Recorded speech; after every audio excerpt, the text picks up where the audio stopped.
All I right. do. Matthew Webb, welcome to the channel today, sir. How are you doing today? Good morning. I'm doing well. Pleasure to be here. Awesome, awesome. Well, thank you so much for joining me today. And I'm really become a big fan of yours in the last few weeks. So once again, another huge thank you to Mario at Boot Reaper for making this connection between myself and this amazing maker at Webb Boot Company.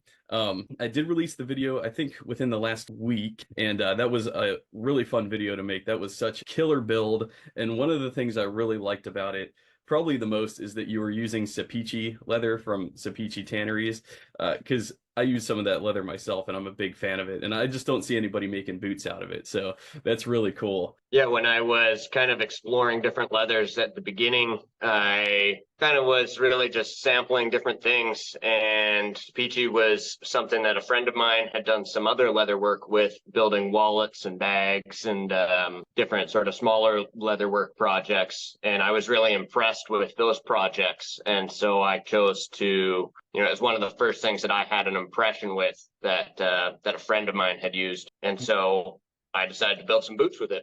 And my prototype boots that I built are made out of a 7-ounce veg tan Sapichi, and I continue to use those boots on the regular. And yeah, I'm really impressed with most of their leather. Kind of steered away from the raw veg tan a little bit, which I went with as a trend for a while, just because I really like the look of that raw leather. Yeah. For the purposes of my boots, which are mostly designed to be extremely functional, Mhm. for bush workers and that kind of thing, I have leaned in newer builds towards oil tan leathers and chrome tan quite a bit. Okay, very good. Actually, I wouldn't say your boots are functional. I think they're over functional. I think they're made for when I picture the Doom Slayer, the Marine on Yes, Mars that's like taking down hordes of zombies. I think that's what your boots are like ideally suited for. that's the goal. Yeah, Yes. I want apocalypse level boots. Yes. Well, you did not disappoint. They are overbuilt. I wish I still had them here. I actually sent them to Mario a few days ago. But man, such a gnarly, just I love the size. First off, like I'm a fan of clunky things just in general. I like, clunky watches, clunkier, wrist candy and things like that, clunky belts. And your boots really just fit that bill just perfectly. I mean, the last that it's built on, that nice big beefy last, and when it when it was accompanied by that nubuck Sapichi, it's called a dark cedar. Oh man, just killer. I love the dark cedar. I love dark brown nubucks, especially in terms of like workwear, like forestry work and stuff like that. Like that stuff is gonna really take the brunt of the work. And what I like about that shade of brown is that nothing you can really do to it is gonna like beat it up so bad that it's not going to look good when you clean them up. So like what I'm Yep. thinking about is are my I used to have Alden Indy 404s, and those are made out of they call it, Horween calls it kudu, but it's not kudu. It's more of a, actually I have something. Yeah, it's more of a chamois, kind of like this. This is a smooth chamois.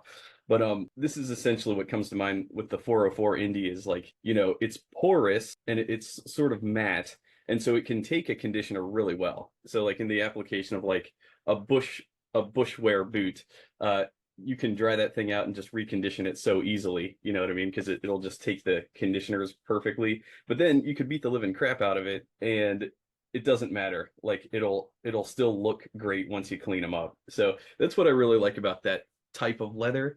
And yeah, the dark cedar Sapichi is definitely reminiscent of this sort of thing. So I really like that. But before we get into a really deep dive, why don't we talk about you, your background, where you're located, and all that? You're in Canada. What? Oh, sorry. Do you have a customer? Sorry, Dale. Dogs are barking. I'll be Oh, right back. I got somebody at the door. okay. Sounds Sorry. sounds good. My apologies. No worries at all.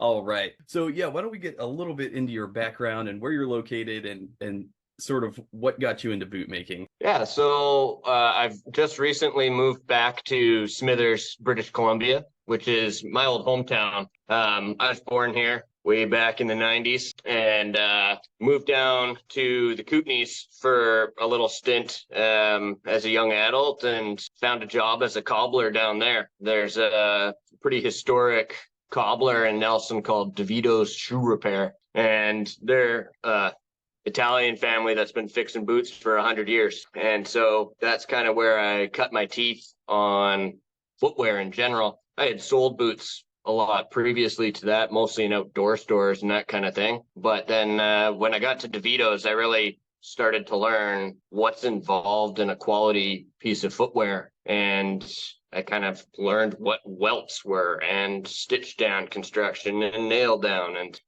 before that, I just thought that, there was things made out of leather and things not. That's the spot, man. Yeah. I used to work down in the basement. I didn't get the shiny new Renault upstairs. Beautiful. Awesome. I love it. I just followed them on Instagram, by the way. Yeah, they're good folks. Yeah. Great people to work for. And they have a ton of knowledge, which was really useful for me. I was just a sponge when I was there. I learned everything I could, and they're a warranty facility for a lot of different companies. Oh. And so they have a pretty high volume of broken boots coming in. Yeah, there you go. Very cool. Did you know this guy? I did. Okay. I think that is Matt DeVito. It could be Jesse. It's hard for me to see right now. Okay. I think that's Matt. Okay. Gotcha. Yeah. Anyways, I'm familiar with most of those folks in the basement there. Okay, awesome. Very cool. Yeah, man, there's so much good craftsmanship in Canada, and it's really uncharted territory for me.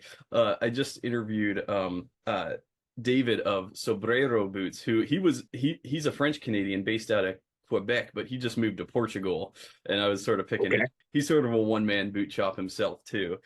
So really, really cool. And then my other buddy, Pablo at Demar Shoe Repair over in Guelph, Ontario. Yeah, he does top-notch resoling and stuff like that. And so do you, right? You also have your own small like cobbler shop? Yeah, that's right. So when I kind of split ways with DeVito's and started my own shop, I had the vision to be a manufacturer. That was my goal the whole time. But it turns out that there's not that many cobblers left.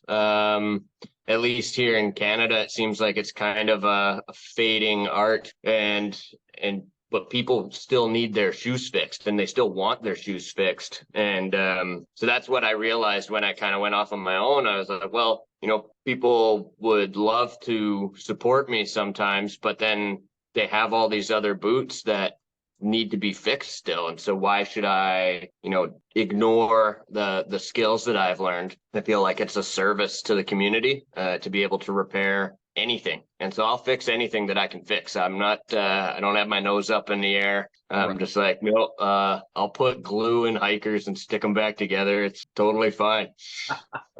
Absolutely. I love it. Yeah. Yeah. Like you said, it is a community service, and people grow an attachment with their footwear. And it's very true. A lot of people have a very sentimental connection with some of their boots, or shoes. I was visiting Steve Beto at his shop last year sometime, and he was working on a pair of like sneakers. I want to say they were like higher end, like Nike sneakers or something. I can't remember exactly. They were like red suede or something. And he told the guy, look, this is going to be like a $500 repair. Are you sure you want this? And the guy's like, I don't care what it costs, fix them. And so, and yeah, people just, they have that connection. And so I think that's an invaluable service, and like you were saying, like, it's quickly becoming a lost art. Cobbler shops just aren't like around, so it's really good that you're doing that. But also making your own boots. I feel like that's sort of full circle. Like when you're a cobbler, but you also understand how to make boots yourself. It's sort of like, it's kind of like the Jedi who knows how to make his own lightsaber.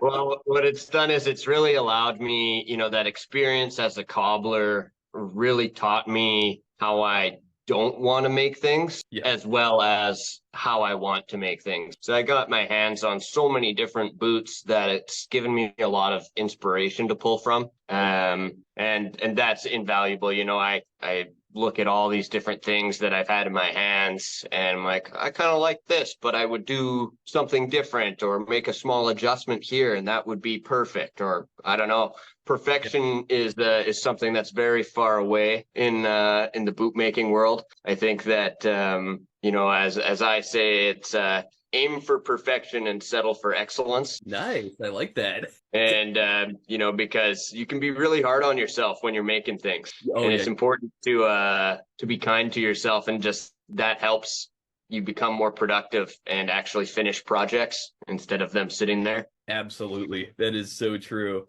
man. And I'm just gazing back at Mario's boots. Now, this was a hybrid boot. This was the Valhalla and the Mulvey, correct? That's right. Yeah. So he really liked the heel counter cover design on the seat of that boot on the Valhalla. Okay. And so, but then wanted kind of the quarters on top of the vamp, which is the style of the Mulvey. The Valhalla is an inside out, where the vamp is actually on top of the quarters. Okay, gotcha. And yeah, so this is kind of the casual boot with a bit of a more aggressive kind of patterning to it. Absolutely. My favorite part about it was the broguing along the back heel stay and along the cap toe. I really thought that was just a beautiful touch. And you did those one by one? Yeah, and that was the first time I'd done any broguing as well. Wow. So it was an experiment, and I think it went quite well. I've had some other customers since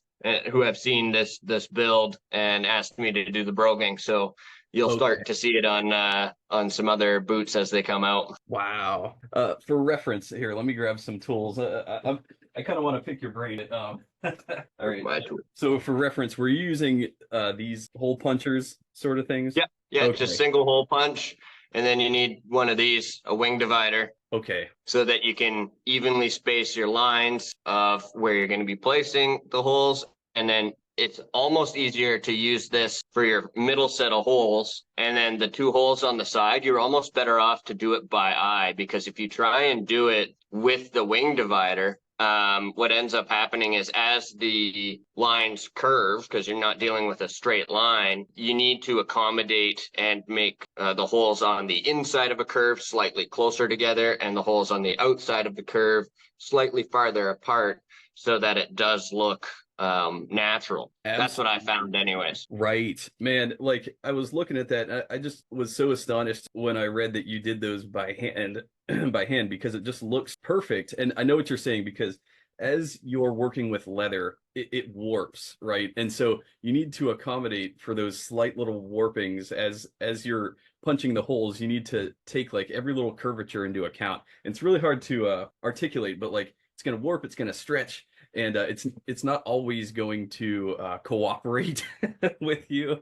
And then, so on top of that, yeah, using single hole punches, like there's probably hundreds of hole punches that you would have had to done each one by hand. And so that, from my perspective, that was the most impressive part about that build, was just the fact that you did each single punch by hand. That's just crazy. I mean, certainly the most tedious part. Yeah. Definitely. But I enjoy that tedium. That's something I enjoy. I mean, it's very therapeutic to do and fun, but at the same time, like, I would think if you're going to do this on a pair of boots, like, you need to upcharge $150, $200. I don't know. Do you upcharge for the broguing, or? I do. I charge $100 for the broguing. Okay, good. And all my pricing is in Canadian dollars. You mentioned that in your video there, and yeah, everything you see on my website is Canadian. Yeah. Awesome. Very good. Hold on real quick. Zoom here. All right. Yes. So I'm really glad that you're charging extra for that service, because that people need to appreciate just how much work goes into that. And you also offer some really awesome upgrades to the boots. You also do a double cap toe, right? Yeah, which Mario did get on his boots there. That's a fully double toe cap. So there's two full pieces of leather over. Okay. Got it. Yeah, let me bring up a good shot of that, man. And the way I build my toe caps is a little different from how I've seen some companies do it. Is I build kind of a nailed down and stitched down combination. So the first layer of the boot that gets lasted underneath, gets turned into a nail down, which I could show you. Actually, I'm doing a set right here. No kidding. Wow. So this is a set of the 10-inch Valhallas. No broguing on these. These ones are not meant to be fancy. They're just going to work. But so then all I have left to last here is the toe cap. The rest of the boot is all lasted. And then so the toe is all lasted. And then I do a nail down on the front of the boot. And then this part here comes over and gets turned into a stitch down. Okay. And so it's kind of a combination of styles, which I believe provides some stability with the insole. Those nails that go through the insole really help hold it down and prevent any insole wagging around. Just kind of White's theory when they do their, they do like a welted stitch down, right? And they welt right through their insole with a channeled insole. Yes. Which is a really, really impressive construction. I've always liked nail down boots. I find that it's sturdy and easily repairable construction. So that's kind of where I'm bringing that in from. Gotcha. Very cool. Yeah, because, you know, the nail down, it's also sort of complementary to the more rugged lifestyle. I love watching those videos where they're nailing it down and then trimming and nailing down and trimming. That's super cool. And so you said it's actually easier to repair those? Yeah, I find it is. It's much less labor intensive to pop those nails out and put a new insole in the boot when, you know, often the people that I'm building boots for are very abusive on their footwear. They're constantly standing in water, and then drying their boots out quickly, or they never dry out. Sometimes they just stay wet all summer while they're working. Oh, that's bad. And so it does happen where, you know, the leather just rots after time. I use the highest quality leather I can for insoles. It's all oak tanned insoles, and so, you know, the leather I'm using on the insole is typically something that most companies would put as an outsole on the bottom of a boot. Gotcha. Very good.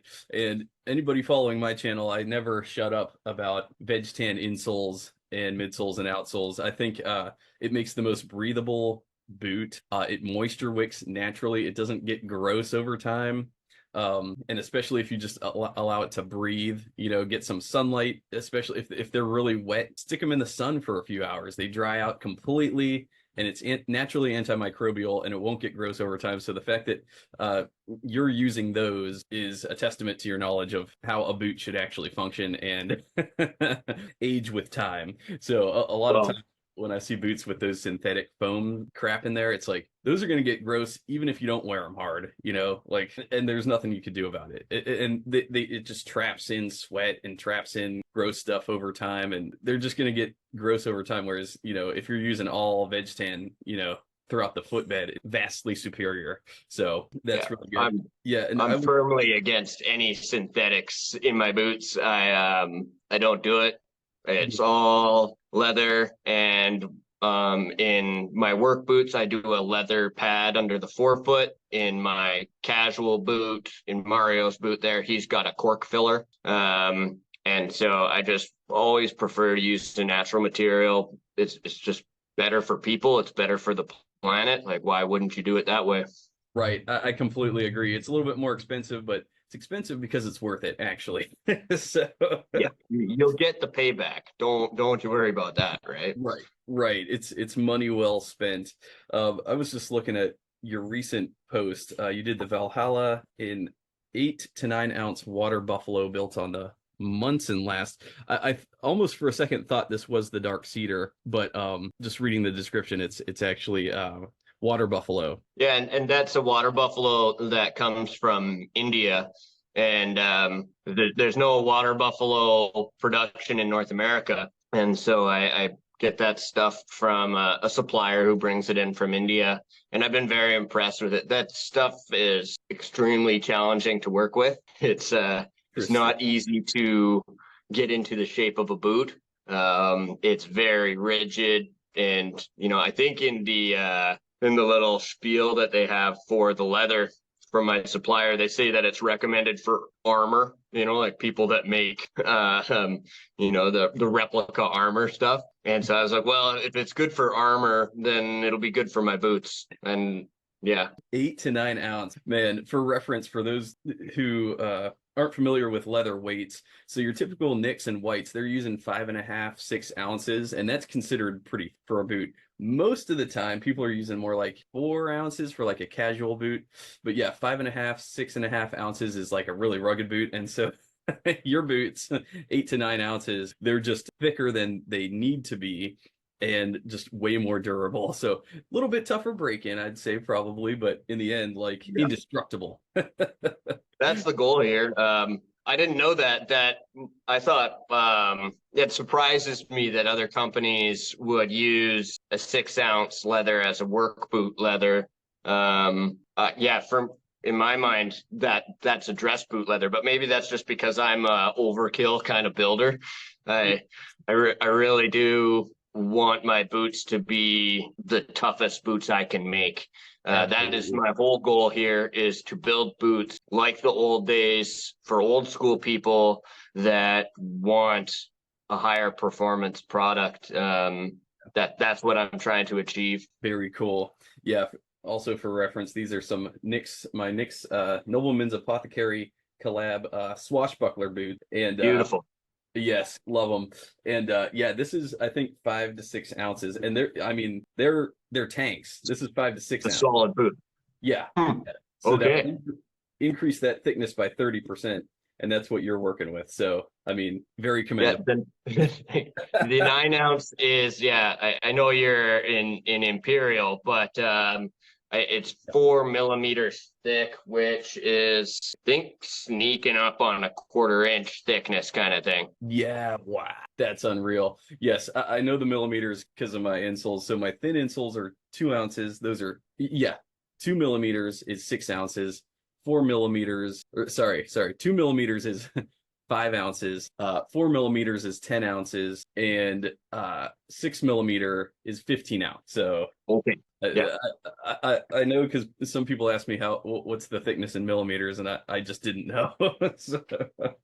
So yeah, yours are more in the 4 millimeter range, which is super thick. I mean, I love it. I love that you're going for the overbuilt stuff, because that's what I'm always. That's the idea behind my backpacks that I make too. Just overbuild them so that they never fail, so that you could, rest your body weight on this stuff, and they're going to hold up. Real quick, before we keep talking about boots, I kind of want to ask you about your individual style, because my channel is a little bit about style too.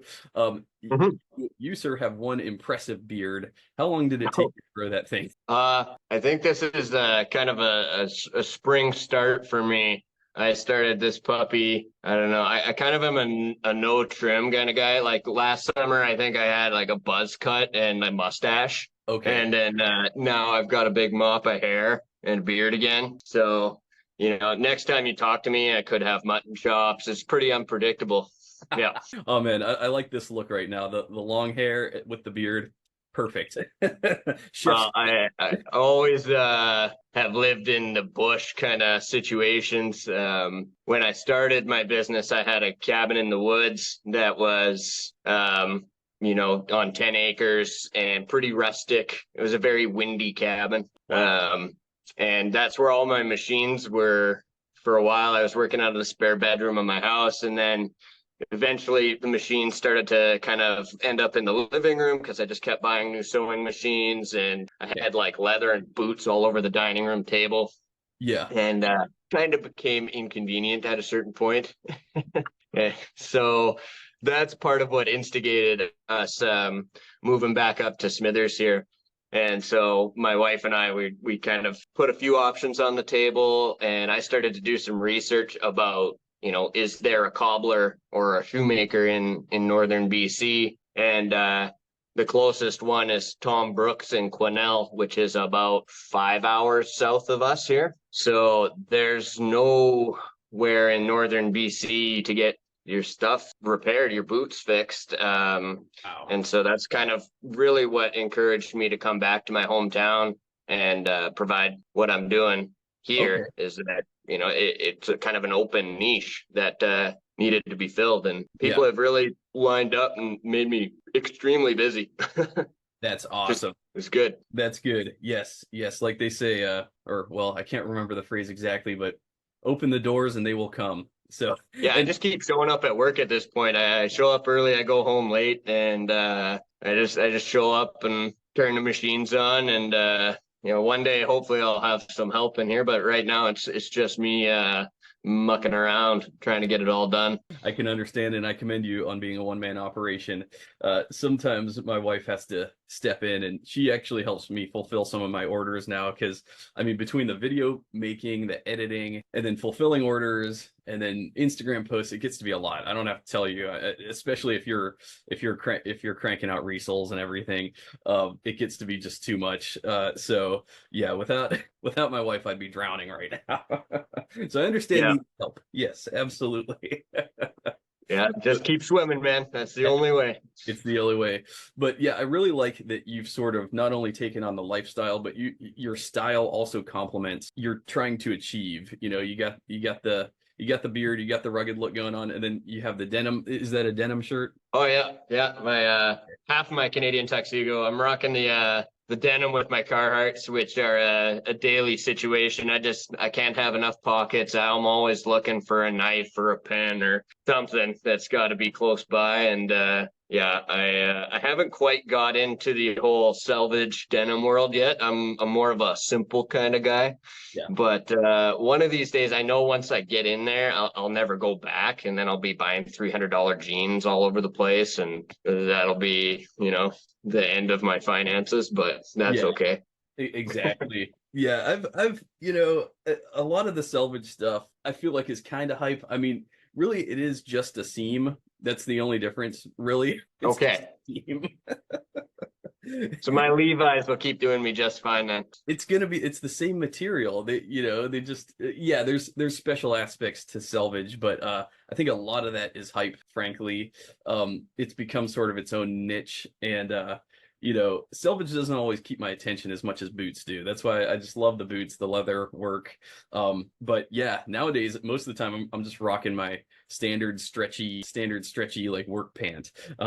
I have some salvage. That is one thing about my Carhartts. I have trouble getting in and out of my truck sometimes. I'm like, oh man, there's no flex in these whatsoever. Right. But that's a small sacrifice to pay for the convenience of the function of good old cotton. Yes, absolutely. Being ultra rugged. I also like your apron. What kind of apron is that? Oh, that's just my pants. Oh, those are your what? Yeah. Holy crap, man.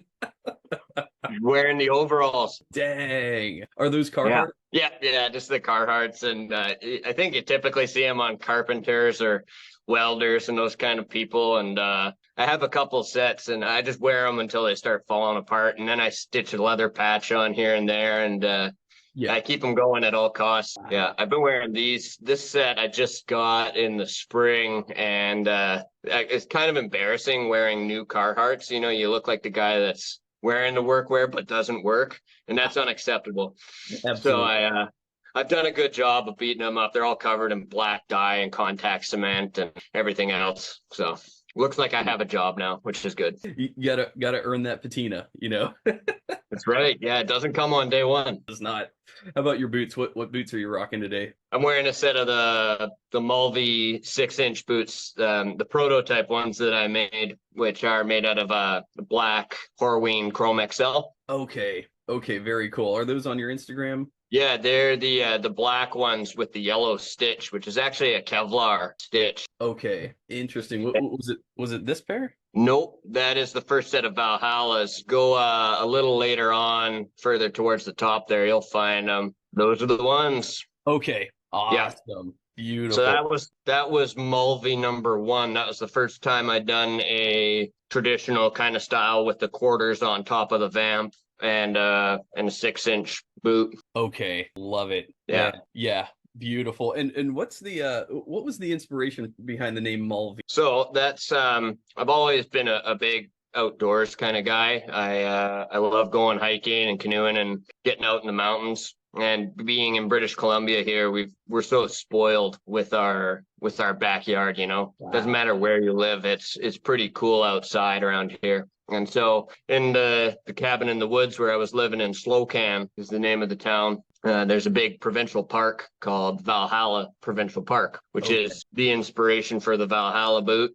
And then the Mulvey boot is named after Mulvey Basin and Mulvey Creek, which is a big valley basin inside of Valhalla Provincial Park, which is just loaded with grizzly bears and mountain goats. Oh, wow, really? It's a very cool place. Not a lot of people go there. There's no trail that takes you there. That is Mulvey Basin. Wow. Yeah. That's And stunning. so that kind of terrain has always inspired me. And that's where I want my boots to take people, is to those kinds of places. Okay. I'm working on a full shank design right now, which will kind of be a sort of traditional mountaineering style boot. Okay. And so I'm working on getting to that style, but finding a full shank manufacturer is not as easy as I thought it would be. Not that I thought it would be easy. Finding materials for boots is actually one of the harder things. I'm always just searching constantly for suppliers and digging up phone numbers on the internet and calling Mexico or wherever. Really? Dang. Yeah, that's the only way to do it. So a full shank. So like in a typical Alden, the shank's like from here to here, I think. Yeah, I think most boots run either a 4 or 5 inch shank kind of thing. And usually they start about an inch behind where the front of the heel is. Okay. And that kind of supports the back of the shank. And then it comes up to right behind where the ball of the foot is usually. Okay. And that allows the front of the boot to flex and roll and be comfortable. And then the idea behind a full shank, which goes from the heel to the toe, Wow. all the way to the front, is to make it so that the boot doesn't flex at all. Wow. And the point of that is to support a really heavy backpack, or when you're carrying, like hunters, when they're carrying animals out of the mountains. A boot that flexes when you load it up with 200 or 300 pounds of gear, that you don't want it to flex because it's a lot harder to walk. And so you're basically trying to make a hoof instead of a foot. Dang. I like that. I like that a lot. Wow. Full shank. I've never even heard of one. So that's pretty crazy. And you said you're having a hard time tracking that down? Or were Yeah, you... so I'm talking with American Shoe Machinery right now. They make fiberglass shanks, and my connection there was saying that this is the first one that I found that will make me a full shank. But I'd rather have a steel shank than a fiberglass shank. Yeah, but Okay. we'll see. I'll do some experimenting. I tried making my own, but it turns out I'm not a blacksmith. Not yet. Yeah. This is the steel shank that I tried to make. And I'm using like a 16th gauge steel. And yeah, like I say, I'm not a blacksmith, but maybe one day. I almost wonder if you could just look for like a metallic steel strip that isn't sold as a shank, but could, be repurposed into one. You know what I mean? Yeah, I need to find, it's got to be stamped out because it needs to have ribs in it. Yeah. I don't know if you can see, but so this is my normal. Oh, we are back. Sorry about that, man. No problem. Yeah. So we were just talking about shanks. Yes. Yeah. So I'm on the process trying to find a manufacturer who will stamp out, because the 5-inch shanks, they have the ribs in them, and that really helps give it some strength so you can't bend it and it doesn't get stuck in a certain position. Okay. Whereas with just a flat piece of metal that I was working with, you can bend it and then it stays bent, which wouldn't be very good inside of a boot if that started to happen. Definitely, because the more it bends over time, it'll weaken and eventually probably split and things like that. Yeah.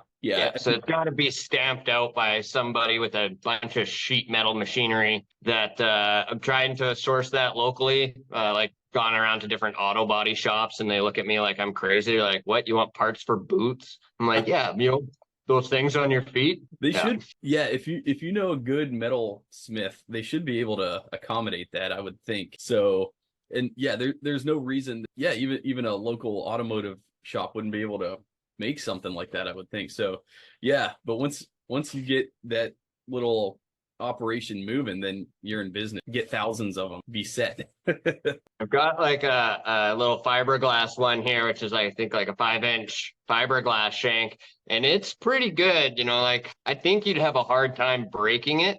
I'm curious, you know. Yeah. There's some research and development that needs to go into this, but that's where I'm at with shanks right now. Right. Yeah, Vincent Truman Boots, he uses fiberglass, I believe, still.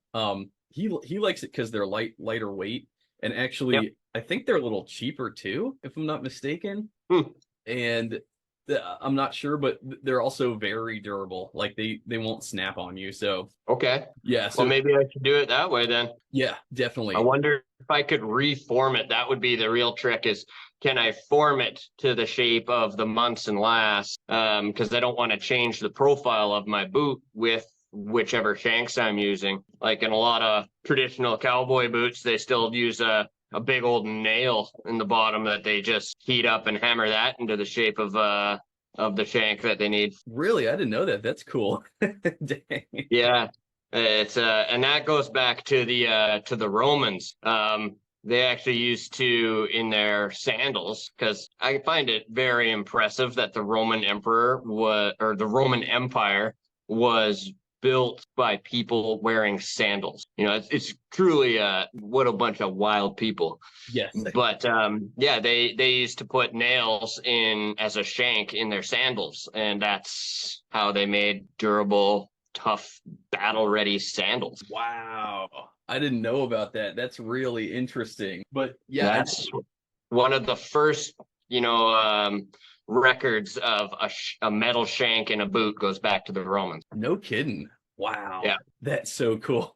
Dang. I know when I was in Maui last year, the sandal maker that I met who actually did perish in the wildfires, unfortunately. He was a super Oh, cool no. guy. Yeah, but he showed me, made this like right on the spot. Apparently this goes back to the Roman times. This is how they'd lace their sandals up their shin. Right. Yeah, they'd use like a piece of rawhide and intertwine it in a certain way to be able to. Yeah, he showed me how it was done, but yeah, I'll never lose this, because this is just a keepsake now. I mean, Yeah. unreal. But yeah, yeah, he made sandals. He was known as the sandal maker of Maui, and he was getting into all kinds of really cool stuff about sandals, because yeah, he'd use a full veg tan footbed for the sandal, and you know, you take it to the beach, you walk around in the sand, it gives you all the protection you need. There's also grounding properties to where, like, if you walk on the earth in these sandals, you're still getting like the resonant benefits from the earth, like the frequencies of, you know, because the earth resonates at a certain frequency, and there's this theory that because we don't walk barefoot outside anymore, we're out of touch with that, and especially in the winter, and a lot of people, that's why so many people like tend to get sick in the winter. I think there's other factors at play there, but yeah, this concept of grounding, it's supposed to be really good for you. So that's why every time you jump into a natural body of water, you're instantly grounded again, like with the earth. And yeah, so this guy was getting into how grounding is possible through a natural veg tan sandal. And so I always thought that was really cool.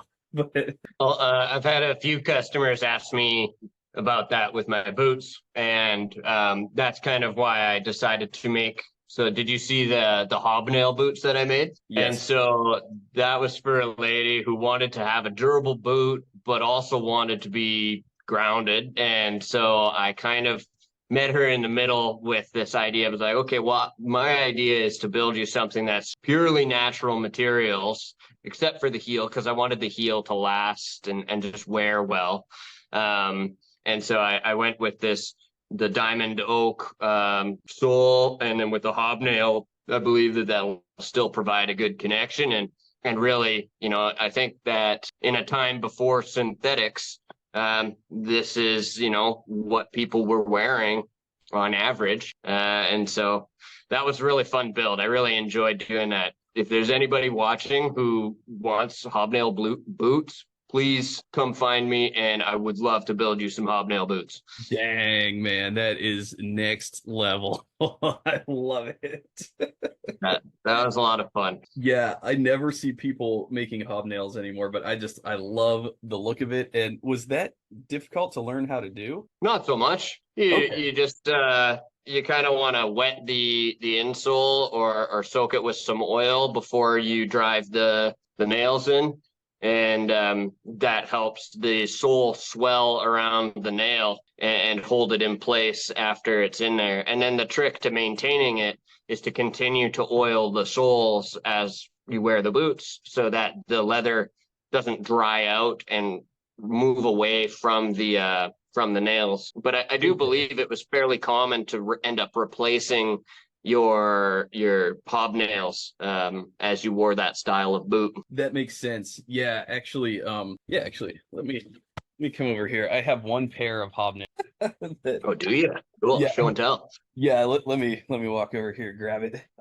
I'll edit this. Oh, here they are. Oh, all right, got them. Yeah, it's funny you mentioned that because there are some missing. So, The par for the course, right? It's the way it goes.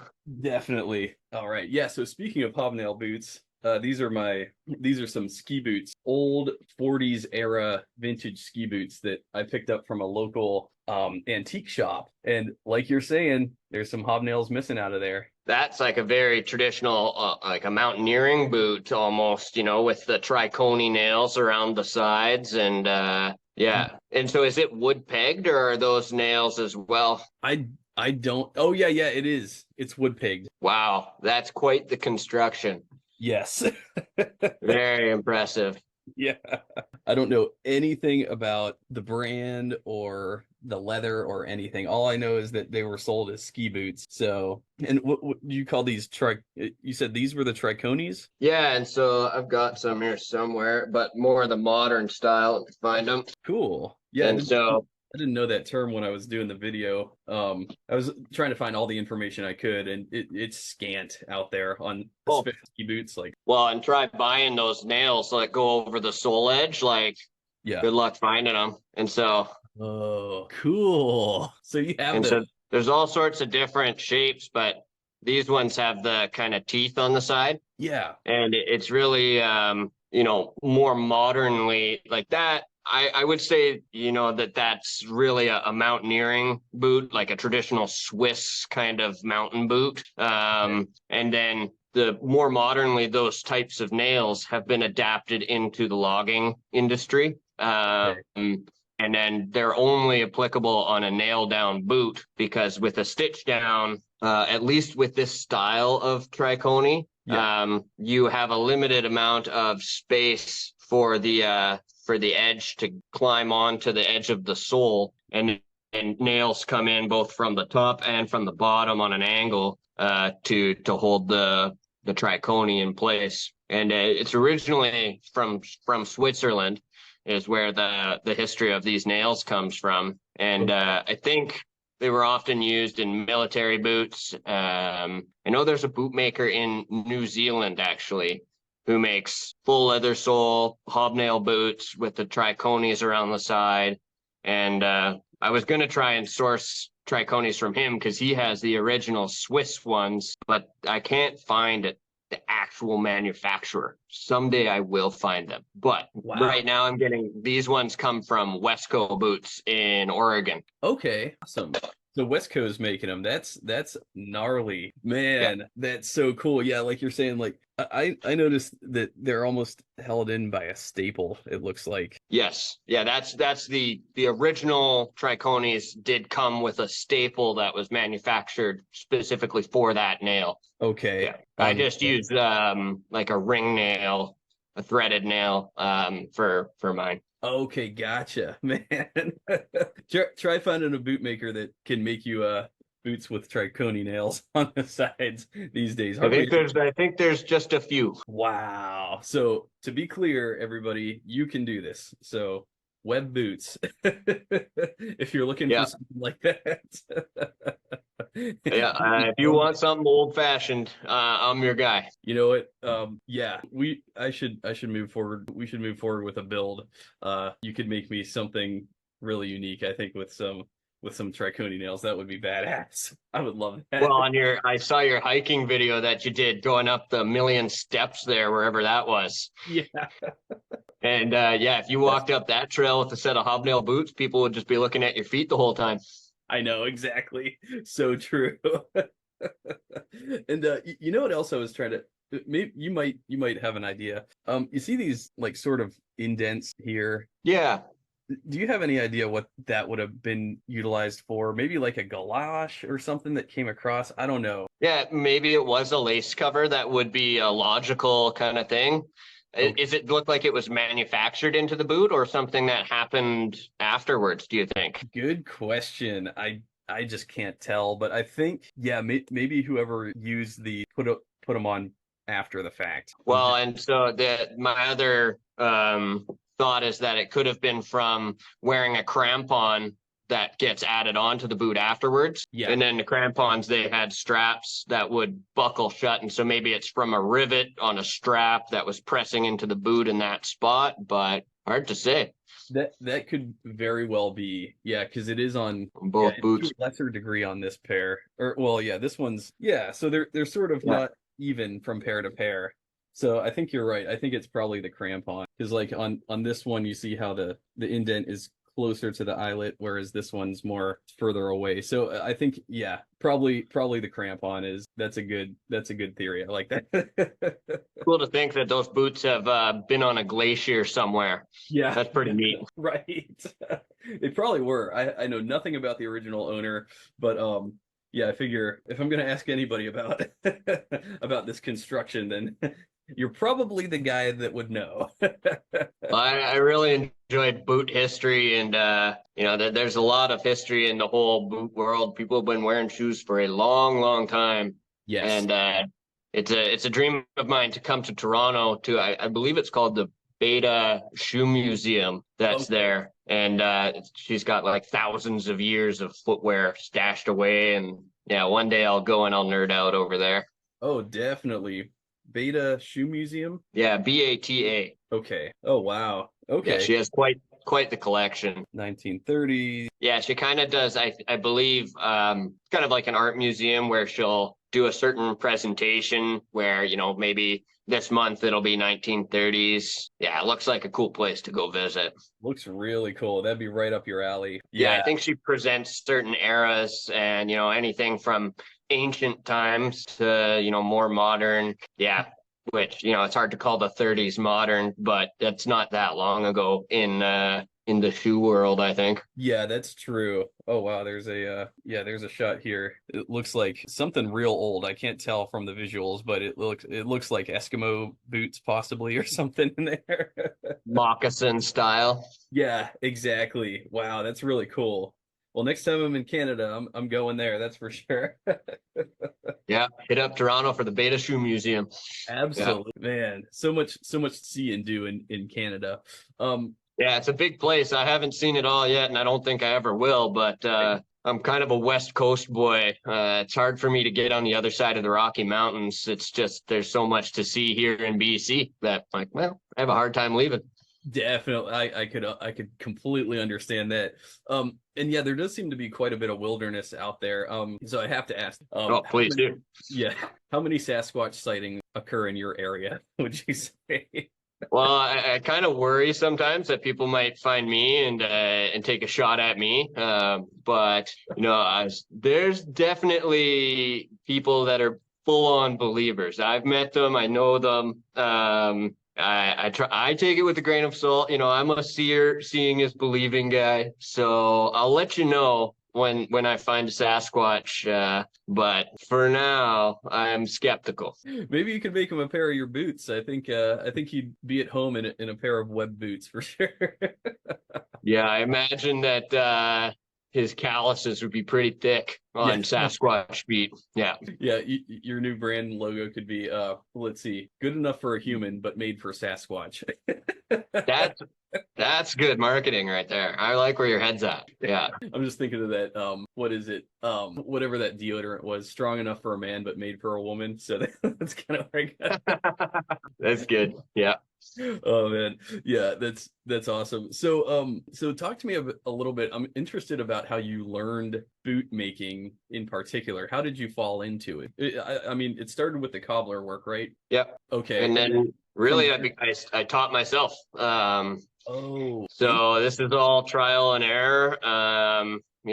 Seeing you can learn a lot through YouTube and the internet these days. It's you just have to be willing to make the mistakes. And one of my advisors was helping me out with learning how to run a business when I got off the ground was she told me fail fast and fail often. interest. Okay. And if you're scared of making mistakes, you won't finish projects that are challenging to yourself. You have to be willing to make. You should see my pile of scrap leather, Yeah. and I don't let anything leave the shop that I'm not happy with. Yeah. But it's a big part of it, and a lot of it started out with making sandals. Okay. Which goes back to your friend there in Maui who was making sandals, and that was something I could do without a shoe last, which was kind of where I started because I was collecting everything one piece at a time. I didn't buy an old shop or anything like that. I bought things, one machine here, some shoe lasts there. Had to find suppliers for all of it. Up in Canada, there's very few suppliers for materials, and when you do find them, they're often very limited in what they have available. And so I end up importing my lasts come from Oklahoma from a Cowboy bootmaker there who's a bit of a supplier, and then I've just recently found the Mexican connection for that, so gonna start bringing things in from Mexico, and hopefully that will be a bit more efficient for me to do that. And but yeah, so it's really come down to just monkey see monkey do. I take boots apart, I see how they're built, and then I kind of replicate that with my own spin on it. Okay. Yeah, so nobody's telling me what I can't do. Nice. That's which a is good position. perfect. Yes, absolutely. I can resonate with a lot of that.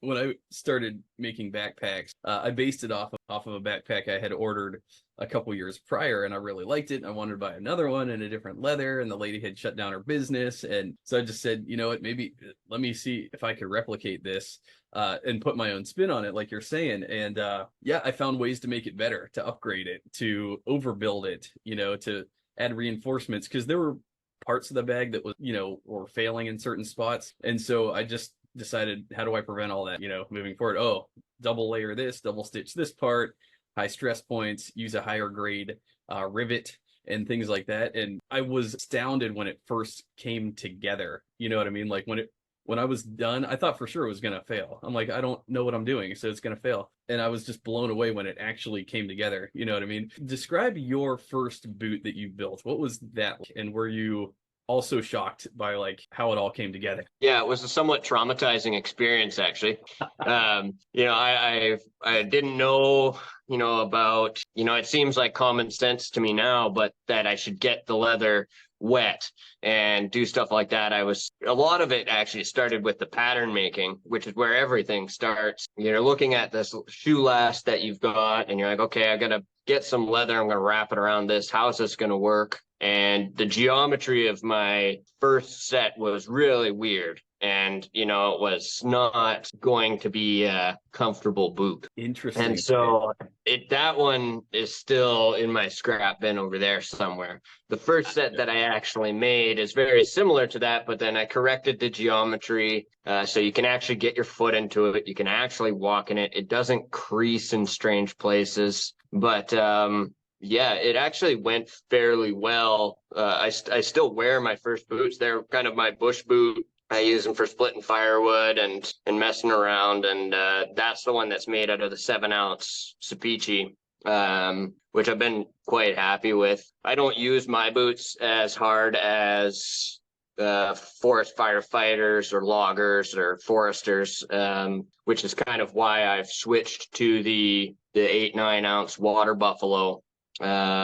That's really going for that oil tan durability, which is going to have better water resistance. I know that most people aren't greasing and oiling their boots as often as I am, because I'm I look at my boots and I'm like, oh, those need grease. I grease my boots while they're still on my feet at work. I just look down, I slap some neat foot oil on them, and I keep going. That's how Mother Nature intended it, after all.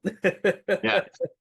And whereas most of my customers, I believe, are doing it on their weekends, if that, sometimes maybe only monthly. I really am trying to educate my customers to grease their boots all the time. Like, you can't, if you're using them for work, you can't do it enough. Just grease your boots. Right. Yeah. Yeah. Casual, kind of a different story. You can get away with letting that patina roll in and kind of enjoy that a bit more. But yeah. Definitely. Yeah, you're right. Because, the more I work with leather, essentially it's like my buddy Phil at Ashland Leather says, spaghetti. It's like a bunch of little fibers that are tightly interwoven. You know what I mean? And so in the application of a work boot, especially when you're putting it under conditions, intense heat, intense sweat, you want to keep those fibers lubricated as much as possible. Typically in my videos, I'm against conditioning because I feel like certain applications, it gets in the way of the patina. But again, I'm talking about people that wear their boots to the office, right? Like something like these Willys loggers, like they're fully capable of doing hard work, but I haven't conditioned these because I want the olive veg tan horse rump to just develop a natural patina over time. I want to see them brown up over time, using all natural pigments. And this olive in particular, just like a leaf, it starts out green and over time it oxidizes and turns brown. And so from that perspective, from like the patina artist fashion perspective, I dissuade people from conditioning. But in the case of a no shit work boot, like, yeah, oil that stuff. You know what I mean? Keep that stuff lubricated. There's many different applications for boots, and they can be just in the office, and it all depends on your vision as the customer, as the wearer of the boots. It's like, okay, what do you want these to be like? Do you want them to look, some people will put black shoe polish on their shoes every single morning before they go to work. If you're the lawyer or whoever that, wants to look just like they're brand new every single day, or if you're a military guy, whatever. Yeah. And then, there's like, I just want my boots to last as long as possible. And I wear the same pair of boots every day to the shop. Wow. And I'm not the guy with the collection yet. I have 2 pairs of boots. Nice. I got my tall boots, my 10-inch boots with the lug sole, which I wear hiking and doing all my outdoorsy stuff. And then I have my 6-inch shop boot with the Vibram 700 sole on it, which is my go town boot, do everything else kind of thing. Okay. Yeah, my next boot is going to be I'm doing a Roper Cowboy boot. So that's in the future. That's awesome. Man, part of me is envious, believe it or not, of minimalist collections like that. Like, just purely functional. Like, this is my hike boot, this is my work boot, done. You know what I mean? Like, you've got decisions to make every day, man.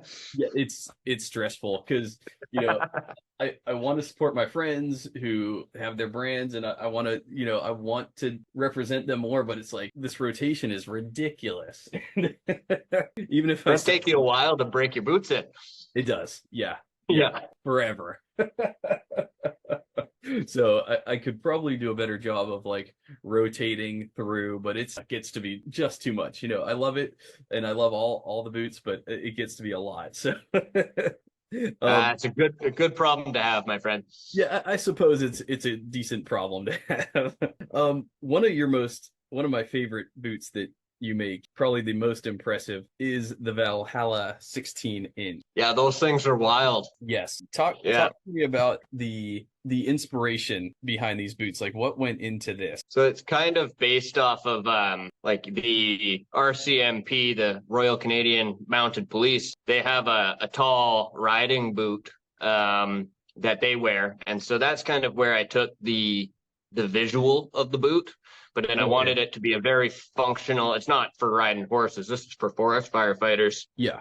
And Yeah, so the idea behind this boot is that it's going to protect your leg all the way up to the bottom of the knee. And, when forest firefighters are working in hot ash, a lot of the time you can step into these, they're called ash pits, and there'll be hot embers in there, and they can be real deep all the way up to your knee. And you don't really see it coming. And so the idea behind this boot is it's full protection on your leg, which most people don't need. I guess it would be kind of similar to a lineman boot. People that are climbing trees or climbing poles for hydro work would benefit from the style of boot where, you've got a lot of friction happening all the way up your calf and leg. But they're doing the hand stitch up the back of the spine of the boots. So I use just a hand stitch, a whip stitch to connect the back of the boot. That strap goes up on top of the hand stitch, and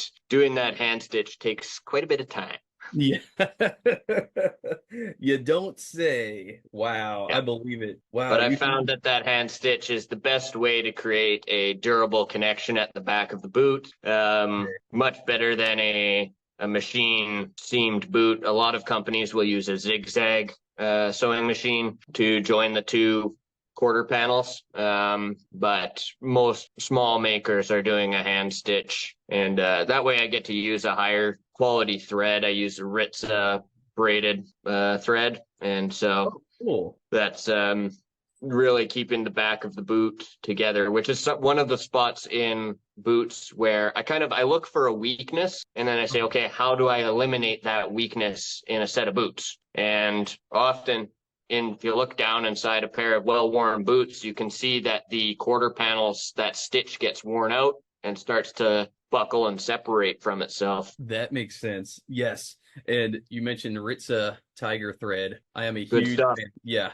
It's about $50-$60 a spool, but Yep. I use it in all my bags because so durable, so waxy, and some of the toughest thread I think out there, in terms of tensillary strength and all that, from what I'm aware of. So wow, that's impressive. So that's Ritza along the back heel stay there, or up this area? On the inside. Oh, on the inside. Okay, gotcha. Yeah, where the hold on, I have an example. Okay. This is a set that I'm building here. Okay. See if I can turn it inside out. But anyways, so this is top of the boot, and then as you come down the inside, like this one already has the back strap on, is what I call this. And then, but where the seam is on the inside, probably hard to see, but right here, there's the joint on the inside of the boot, and that's all done with the hand stitch. Wow. Okay. Gotcha. Yeah, I'm always fascinated by the I call it a spine stitch, but that's my own bro terminology for it. But that's where I'm at. Yeah, definitely. But I'm always fascinated by how they adjoin that, because it's just cross stitches all the way down, basically. Like so it depends which machine they're using. If it is done by machine, a lot of the time, I do think that some companies probably are doing it by hand. It's not a part of the process that I typically see in videos of people manufacturing. But as far as handmade boots go, it's either done with a whip stitch or a baseball stitch. And I prefer doing the whip stitch. It makes a tighter seam. The baseball stitch really allows you to butt the two materials like right side by side, whereas the whip stitch allows you to kind of create a fold that you can fold open. And I find that creates a tighter bond on that seam, which is the goal for me, is to create something that's never going to spread apart and maintain its function. Okay, very good. That makes sense. Yeah, the baseball stitch. I made some old map cases recently, and I think that's what I did. They were like sort of X stitches all the way up. Yeah, it was very difficult to Looks great when you're done, though. Yeah, it is. It does look good. But yes, very, very labor intensive. A lot of pulling. It was kind of frustrating, but yeah, I liked how it all came together. But these are World War II tanker boots, and I had a lot of fun sort of looking at these and figuring out like what all went into this. This is built on the original Munson as well. You can see cool. Yeah. Yeah. Yeah. Yeah. Yeah. Yep. The only thing that's not original on these are apparently a cobbler put in new straps on the upper shaft. So, but aside from Everybody needs to know a cobbler, man.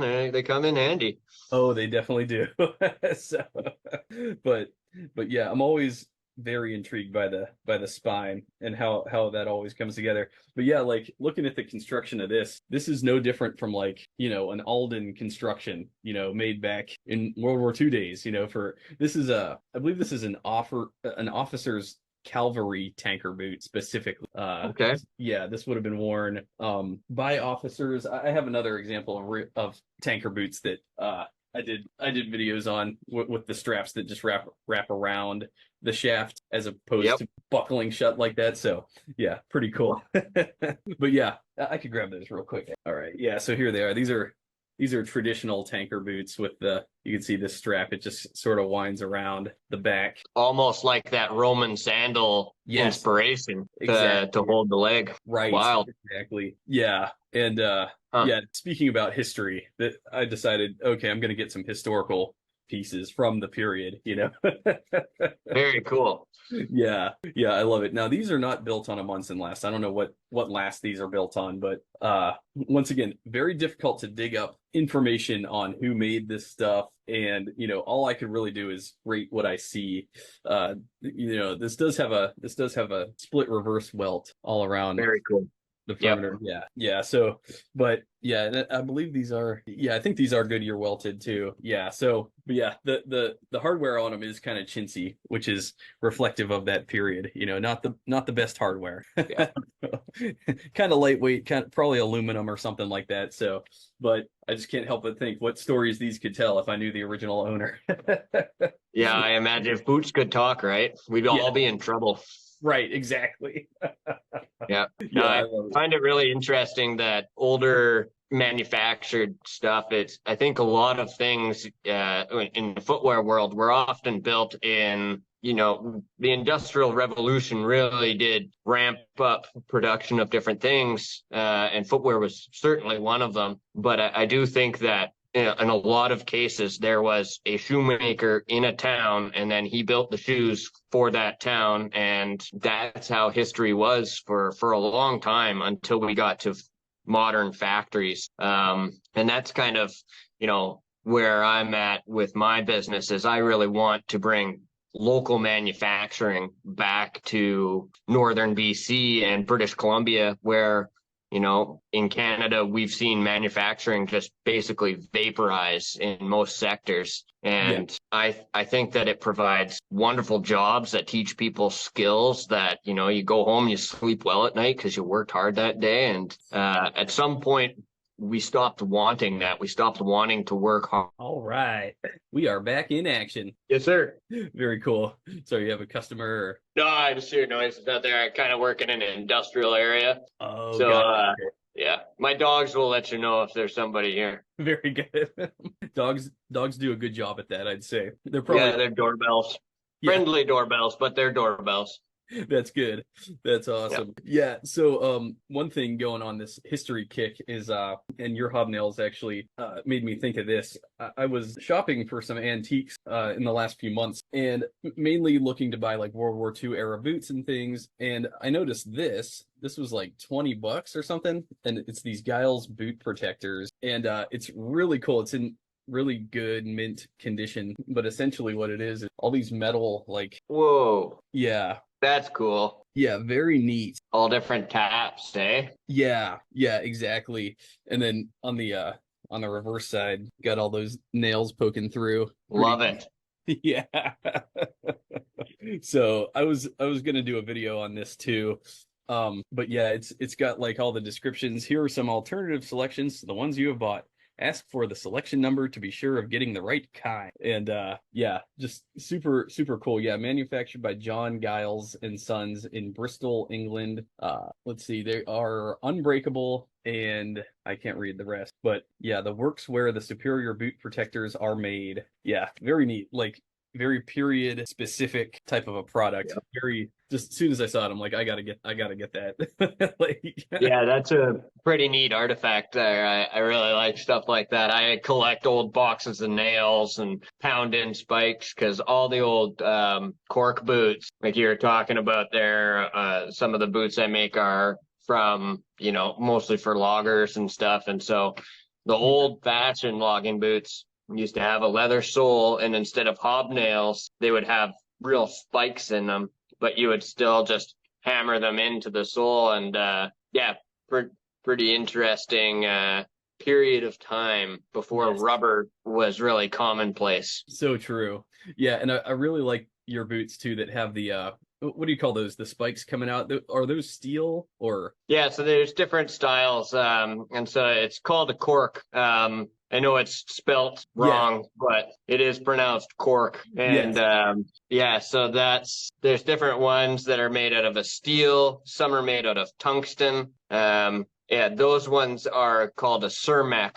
And so they have a post in them, and then a wraparound, which is made out of a brass coated steel, and they're extremely hard wearing, particularly the Surmec ones. They're really useful for people that are walking on rock and roads and stuff. There's a lot of different terrain that people go with their boots. They're not always just on trees or on wood. And so that's where the Surmecs really shine. Whereas a lot of loggers who really are just standing on trees or wood all the time, they prefer the steel spikes because they're just a sharper spike. Those are a little bit more rounded. They're almost like a ballpoint pen. Okay, I gotcha. Man, that's cool. The other ideal environment that I'd probably wear these in is probably on marble flooring. That's probably imagine. Yeah. And I'm kind of reminiscent of golf spikes or track spikes on that style of shoe. Right, exactly. Yeah, and this taps in when I was researching the ski boot, and particularly like the Army World War II ski boots and stuff. They would actually sometimes issue sets of two, depending on the type of terrain. So you'd have to bring one that was like more of a standard like this with the hobnails, and or just a standard like commando outsole. But then there was another one like that was like, no, this is for like rocks only, and like mountain climbing sort of a thing. So kind of a pain in the butt to lug around two pairs of boots, but if it gets the job done, then but yeah, that's really interesting. Yeah. Somebody made the comment on that video. Yeah, it's spelled caulking, but it's pronounced corking. I had no clue. Go figure. Yeah. Yeah, and as Canadians, of course, we spell it with a AU, and then in the States it's just an A, like CAL. But yeah. Okay. Don't ask. It's just the way it is. Yeah. Corking, not to be confused with cork footbeds or anything like that. Which is spelled properly. Right. CORK. Completely different words, same pronunciation. Yeah, the English language is a strange thing. Yeah, especially when it evolves in the footwear scene. Obviously, it's gonna have some sort of inconsistencies there. Yeah. Well, and as myself, I'm like self-taught with the boot making, so I kind of have learned some of the correct terms for parts of the boots, but a lot of it I just say that's my word for it, like back strap or spine of the boot. And I'm sure there's about 6 different ways to communicate what we mean, but Yes. Yeah, and you're so right, because there is no like standardized terminology when we're talking boots, right? And so I get into this with a lot of the like South American, the Spanish speakers. Every country, every place you go to, they have like a different word for welt. They have a different word for different parts of the shoe. It's not like consistent across the whole Spanish language. It's like, no, it just depends on who you worked under and what they called it, sort of a thing. And it's one of those things that evolves because it was never like formally, I guess, standardized. And that's one of the things that I've kind of learned just doing the YouTube thing and trying to learn about boots and talk about it is like, it's not standardized. It's not like a standardized thing, like in terms of terminology. There was never like some major institution that came along and said, okay, this is officially the vamp and this is officially the sole and this is officially, the backstay or whatever. Like every maker I talk to uses slightly different terminology. And, that's one thing that I've really had to realize, this stuff evolves sometimes in-house. Like the terminology sometimes evolves under a small roof, under a small operation, and then when apprentices come, they learn that exact nomenclature, and then it evolves from there. And so that's why anywhere you go, like, they're just going to have different terms, and part of it makes it fun. I like the term backstrap. I like it. I quite like that a lot, actually. I'm going to use that from now on. Perfect. There we go. My nomenclature is spreading. Yes, it is. Yeah. So the other kind of cool thing, this isn't really footwear related, but this is a World War II Army shaving. And what is leather? Whoops. So this is the part with the razor. The razor is still intact. Straight blade. Wow. Yeah. Whoa. I need one of those, eh? Yes, absolutely. You could shave Sasquatch with one of those. Maybe like his arm, probably not his whole body. But one really neat thing, yeah, here's the that's obviously the handle. Yeah.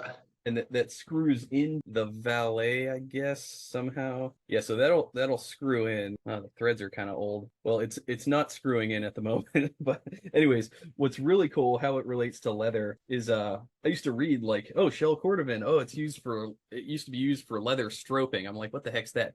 Apparently, it comes with this, and it's for razor stroping, and it's this leather strip. It's a Valet Auto Strope safety razor from New York, USA. And essentially what it is it's a razor stroke that it unravels. It's got like this sort of little band at the end, so you could tension it into a line, and then rub your razor edge back and forth and keep her nice and sharp. Exactly. And so this is the more fine side. So I assume that you'd probably use the rough side at first on the razor to clear out the rough burrs, and then to get it real sharp, I guess you'd use the smoother side. And that's apparently what they were using shell cordovan for too. Like, that's kind of what its use was originally before they started making it into footwear, was using it as a leather stroke tool. Neat. Yeah, super cool. I'm just like, the shave kits came with a leather stroping strip of leather. That is insane. And then it's got several, probably about 10 replacement blades or replacement razors in there too. So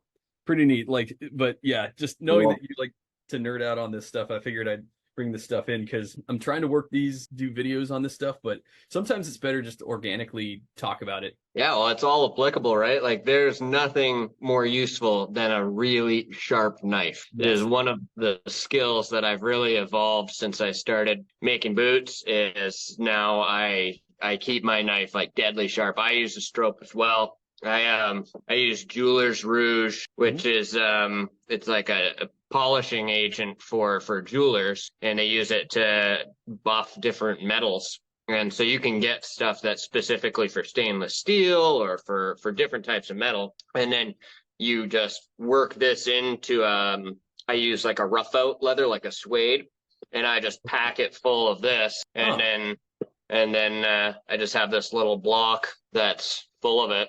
And then you just rub your knife back and forth, keeps it really nice and sharp. You go back and forth to the stone a lot less if you use this. And what's nice about this one is I've got different grooves and ridges on the other side. Yeah. For sharpening my all sorts of different grooves or what have you, which is pretty nice. Dang, man, that's cool. Did you make that rig yourself? Like, did you put the leather on it? No. Okay. That one came with a little carving set, actually. Pretty convenient. And then this is my favorite knife, which is made by a local guy here who he takes old sawmill blades and then cuts them up and makes knives with them. So it's good tool steel. And it's made by a brand. His brand is called Formed and Forged, and he does some really neat pieces of metal. Nobody's told him what he can't do, and his knives are all kinds of strange shapes. And I saw this one and I was like, this is a perfect shape for me, because I can really, it's small, it's short, I can get lots of pressure out on the point of the knife. Yeah. And right now I click all my patterns by hand. Okay. So it's very important to have sharp tools. So I just found him on Instagram. I gave him a follow. Formed and Forged. Is it Curtis Cunningham? That's the guy. Yeah, he does a lot of wood turning and work with lathes and stuff as well. Wow. He's just a guy who likes making sawdust and metal dust. Dang, insane. Well, I'll leave a link to his account also in the description below. He's got 22 followers, so let's get that up, people. Yeah, boost my guy Curtis. He really doesn't worry about marketing at all. Yeah. He just makes things, and so it would be really cool if we could blow him up a little bit. Yeah, absolutely. That's my kind of guy. I like that's one thing that I really like is the talent that isn't showy. You know what I mean? Like talent when somebody's not trying to show off or get huge and get popular and get hype, but like quiet talent, meticulous, silent talent. That to me, like I like to support small makers. That to me is always the sweet spot. And yeah, I love finding just small offer, bringing that to the public attention, because you'll never find that guy on Google. Nope. Google knives or woodworking, he's going to be like 5,000 on the 5,000th page, because Google's not gonna. No, I found him at the farmers market here in Smithers. Wow. And he's there at the farmers market with his headphones on, just working on a bowl while he's there. And I walked up to him and he's got a bunch of knives behind him. And I immediately gravitated to this knife, and I was like, hey man, I'm going to use your knife, and I'm going to use it every day.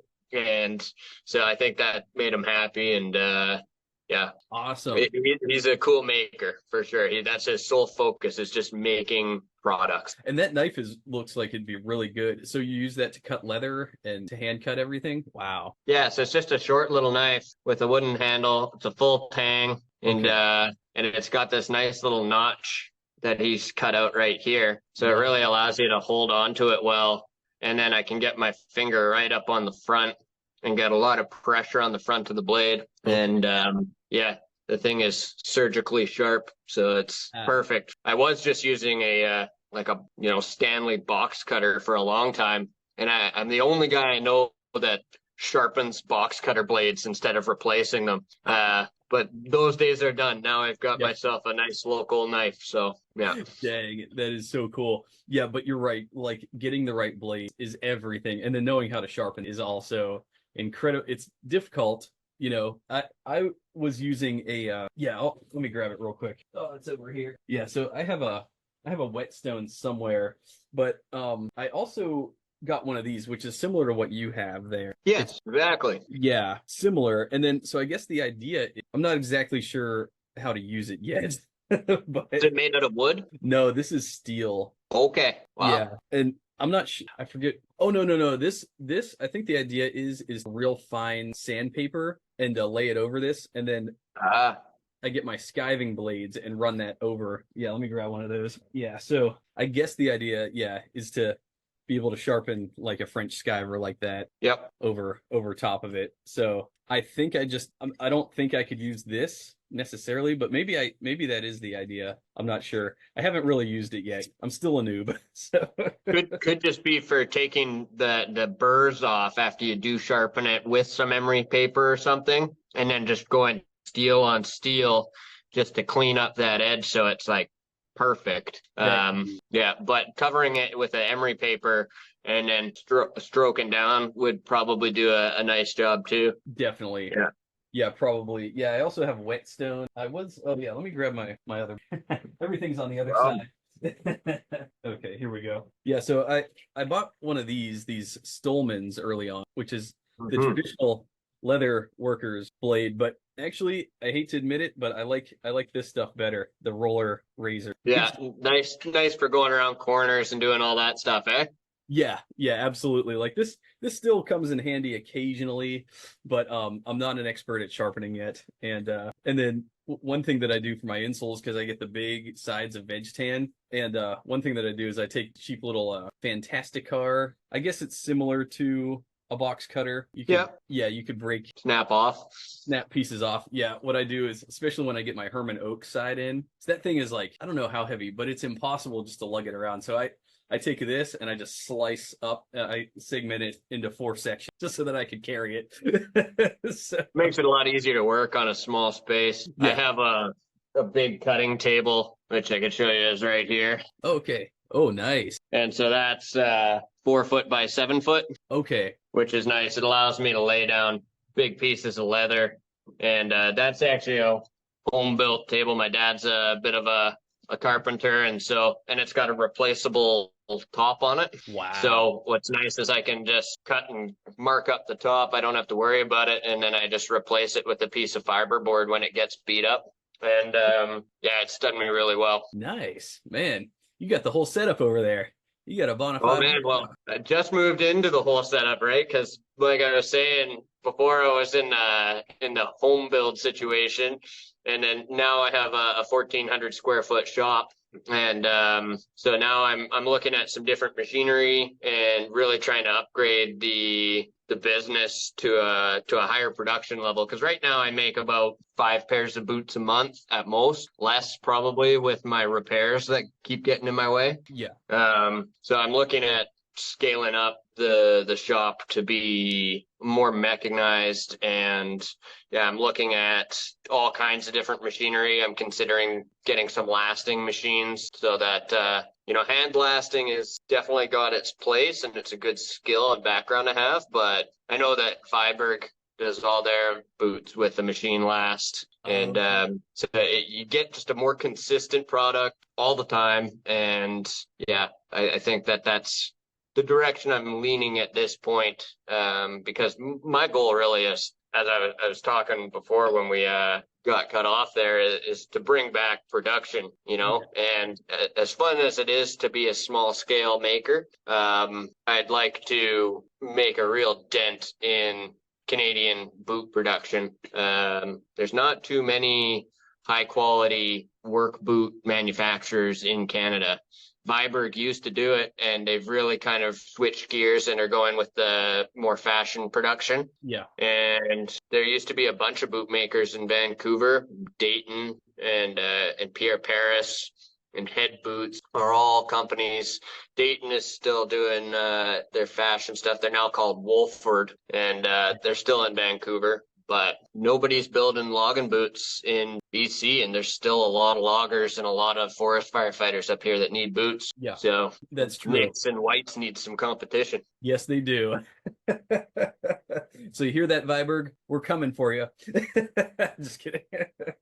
Yeah, they've totally pivoted into the more fashion realm, though they're still very much heritage focused.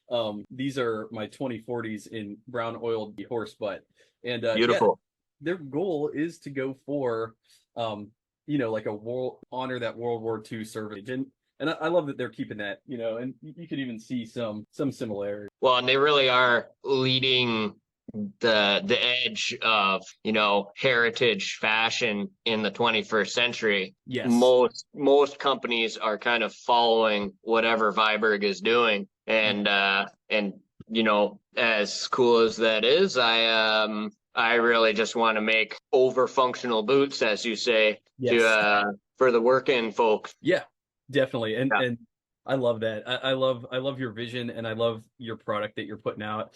And man, yeah, keeping that grassroots alive. You know what I mean? And it's almost impossible not to when you're a one man with a vision, making each pair one at a time. Like, you just can't beat that. You know what I mean? Like, you're gonna have that individual's attention start to finish. Nose to tail, as my hero, the Liver King. Yeah, it's really important to me to keep that mentality as I do scale and grow the business. My idea really is to have people that care about the whole start to process finish of the boots. And as valuable as having an assembly line would be, where you have an operator for a certain machine and that's just their job. They're really good at that job, but that's all they do. I kind of envision having more of a rotation where I have a skilled craftspeople that come in and they understand how each process of the boot goes together. And that way, that it just creates a more valuable team, I find, and a more variety in the workplace. It seems like it would be more entertaining to work in a place like that. Yeah. And that's what I enjoy about my job, is I have to learn so many different skills to be able to build a pair of boots. That's true. Yeah, it's not just one thing. It's lasting, bottoming, stitching. Like, you probably need to learn, 500 different functional skills to be able to put together an entire pair of boots. You know, I don't know how many steps are involved. I still have yet to attempt it myself, but You should. yeah, one of these days, I'll try. But Yeah, in your spare time, right? Which yeah, we all have lots of that. right, exactly. I have no idea where I'm going to find the time for it, but eventually I'd like to apprentice under somebody and I don't know, get together a certain amount of time to learn the whole thing start to finish and then hopefully know enough to be able to do it. But like you're saying, like maybe just self-teaching is also a good way. So, you know, there's more than one way to approach it. You know, I learned all my leatherwork skills on YouTube. The the prestigious University of YouTube taught me everything I needed to know when it comes to bag making. But so talk to me a little bit about your process for selecting. That's one thing that I'm interested in to hear from you because you've done Chrome Excel, you do Sapichi, you also do I can't remember the exact list. I went through it for the video. Yeah, I've done some Arif and Sons Latigo, Okay, which that's was great. a really nice leather. I really like that. I'll definitely be doing that again. And then it's got a lot of character and pull up to it. Very much a flashier kind of boot. You might be able to see this metallic purple stuff behind me.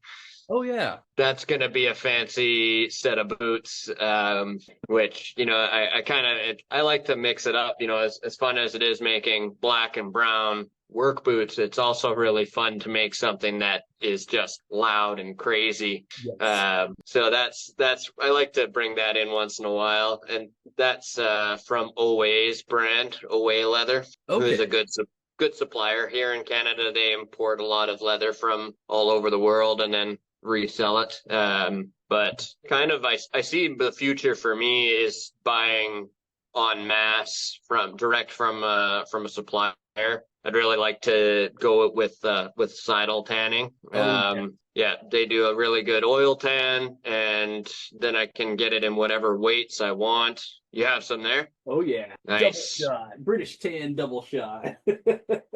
Perfect. Yeah. That'll make some nice bags. Oh yeah. It really Yeah. makes a beautiful bag. Yeah.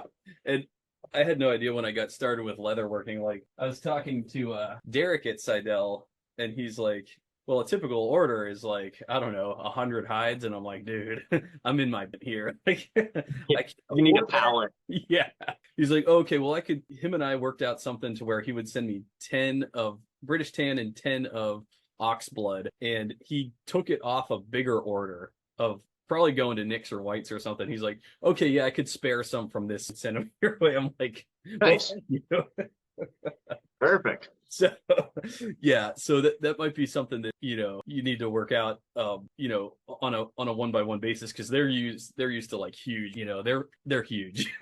Well, and that's what I talk about when I'm talking about scaling the business and mechanizing certain processes. I was on the phone there with Seidel, and they said the minimum order is 2,000 square feet, and so that's about it's a lot of leather. But Yes. when you do that, you also gain that consistency where when I want to make a size run of boots, I can make them all the same.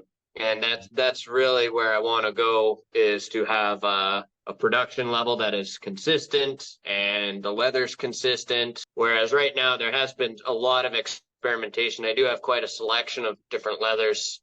From the waxed flesh from Horween. I've got some Dublin from Horween and some other Chrome XLs. Yeah. And then I do have a good collection of Sapichi, and that's pretty much where my focus is. And then with the Water Buffalo, which I have two different tempers of the Water Buffalo. I have a softer temper, which is still in that 8-9 ounce thickness, but much more supple and workable. Mm-hmm. And then I have the armor grade Water Buffalo, which is definitely takes some oil to soften it up and become a comfortable boot. That's the type of boot that you'd have to pour hot water in it, let it soak for 5 or 10 minutes, and then pour the water out, and then strap your boots on and wear them for a day, and then that's how you break your boots in. First, bring the water to a rolling boil, then insert Yes. the boot into the pot. Let simmer on low for 15 minutes. Then let sun dry. Yes. I know some old boys that their go-to method for breaking in old school leather boots was you get your new boots, you go stand in a puddle, and then that's what you do first thing in the day, and then you go to work for the whole day just wearing wet boots, and then that wet leather just becomes the shape of your foot. And Yeah. that's a mentality that most people don't have anymore. Nobody has that mentality that I've met, at least. I do. I'm still there. Right, right. Good. Yeah. My man, I love it. Yeah, there is some wisdom in that, because essentially what you're doing is you're wet molding the boot to your foot. So especially if it's a veg tan, it'll wet mold beautifully to your foot, actually. So Yep. just, yeah, I've heard some of that. You know, it's like, especially if they're a little small and you'll get some stretch out of it. Yeah, you could wet mold it and it'll just perfectly shape to your foot over the course of a day, essentially, if you get it wet and do that.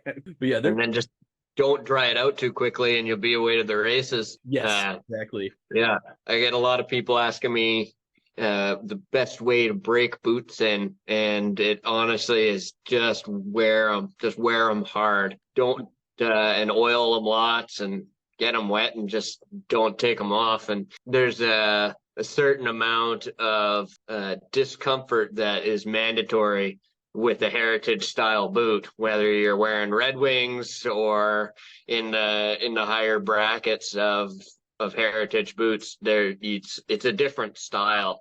Mm-hmm. When people are coming out of wearing New Balance sneakers, I'm always cautious. Yes. Yeah. Yeah, always be cautious with the people that, oh, I've just worn sneakers my whole life. I don't know what size of boot I'm going to wear. It's like, oh no, here we go.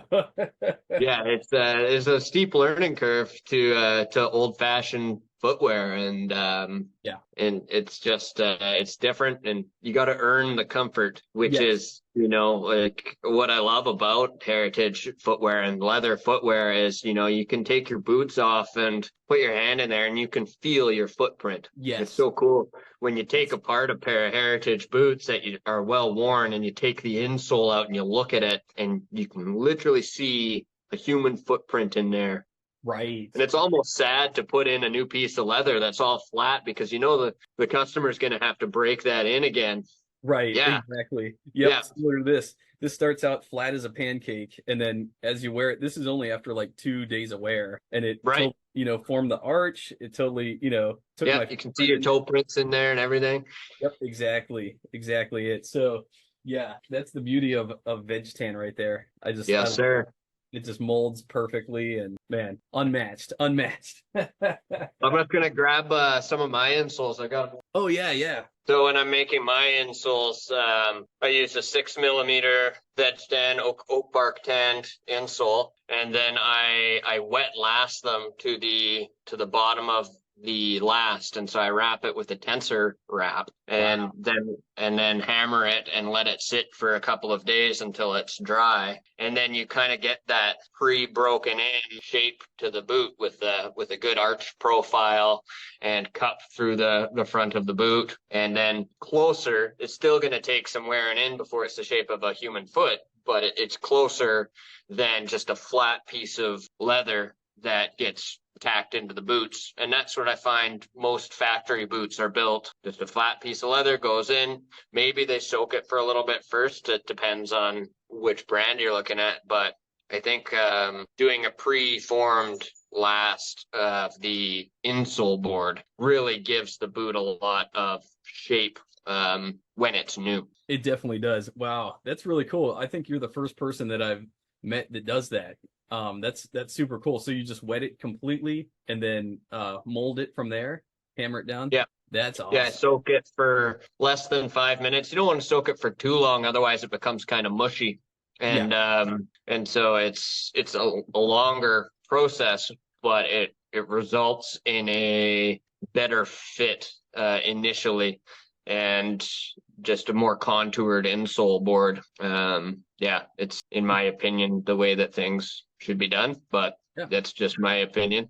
Yeah, that's an added step. Once again, another added step that a huge company isn't going to be doing, investing that amount of time into little nuanced step of the process, and and that way it's much more ergonomic. It fits probably much better when you first put them on. That's amazing, man. There's nothing you haven't thought of over there. Oh, well, I spend a lot of time looking at boots. Right. Right. I also, with the uppers, I typically wet last them first, and to pull as much stretch out of the upper as I can, I tack it in and let that sit for a couple of days, at least, which really allows the fibers in the leather to relax and become the shape of the last. Okay. And then I unroll it all.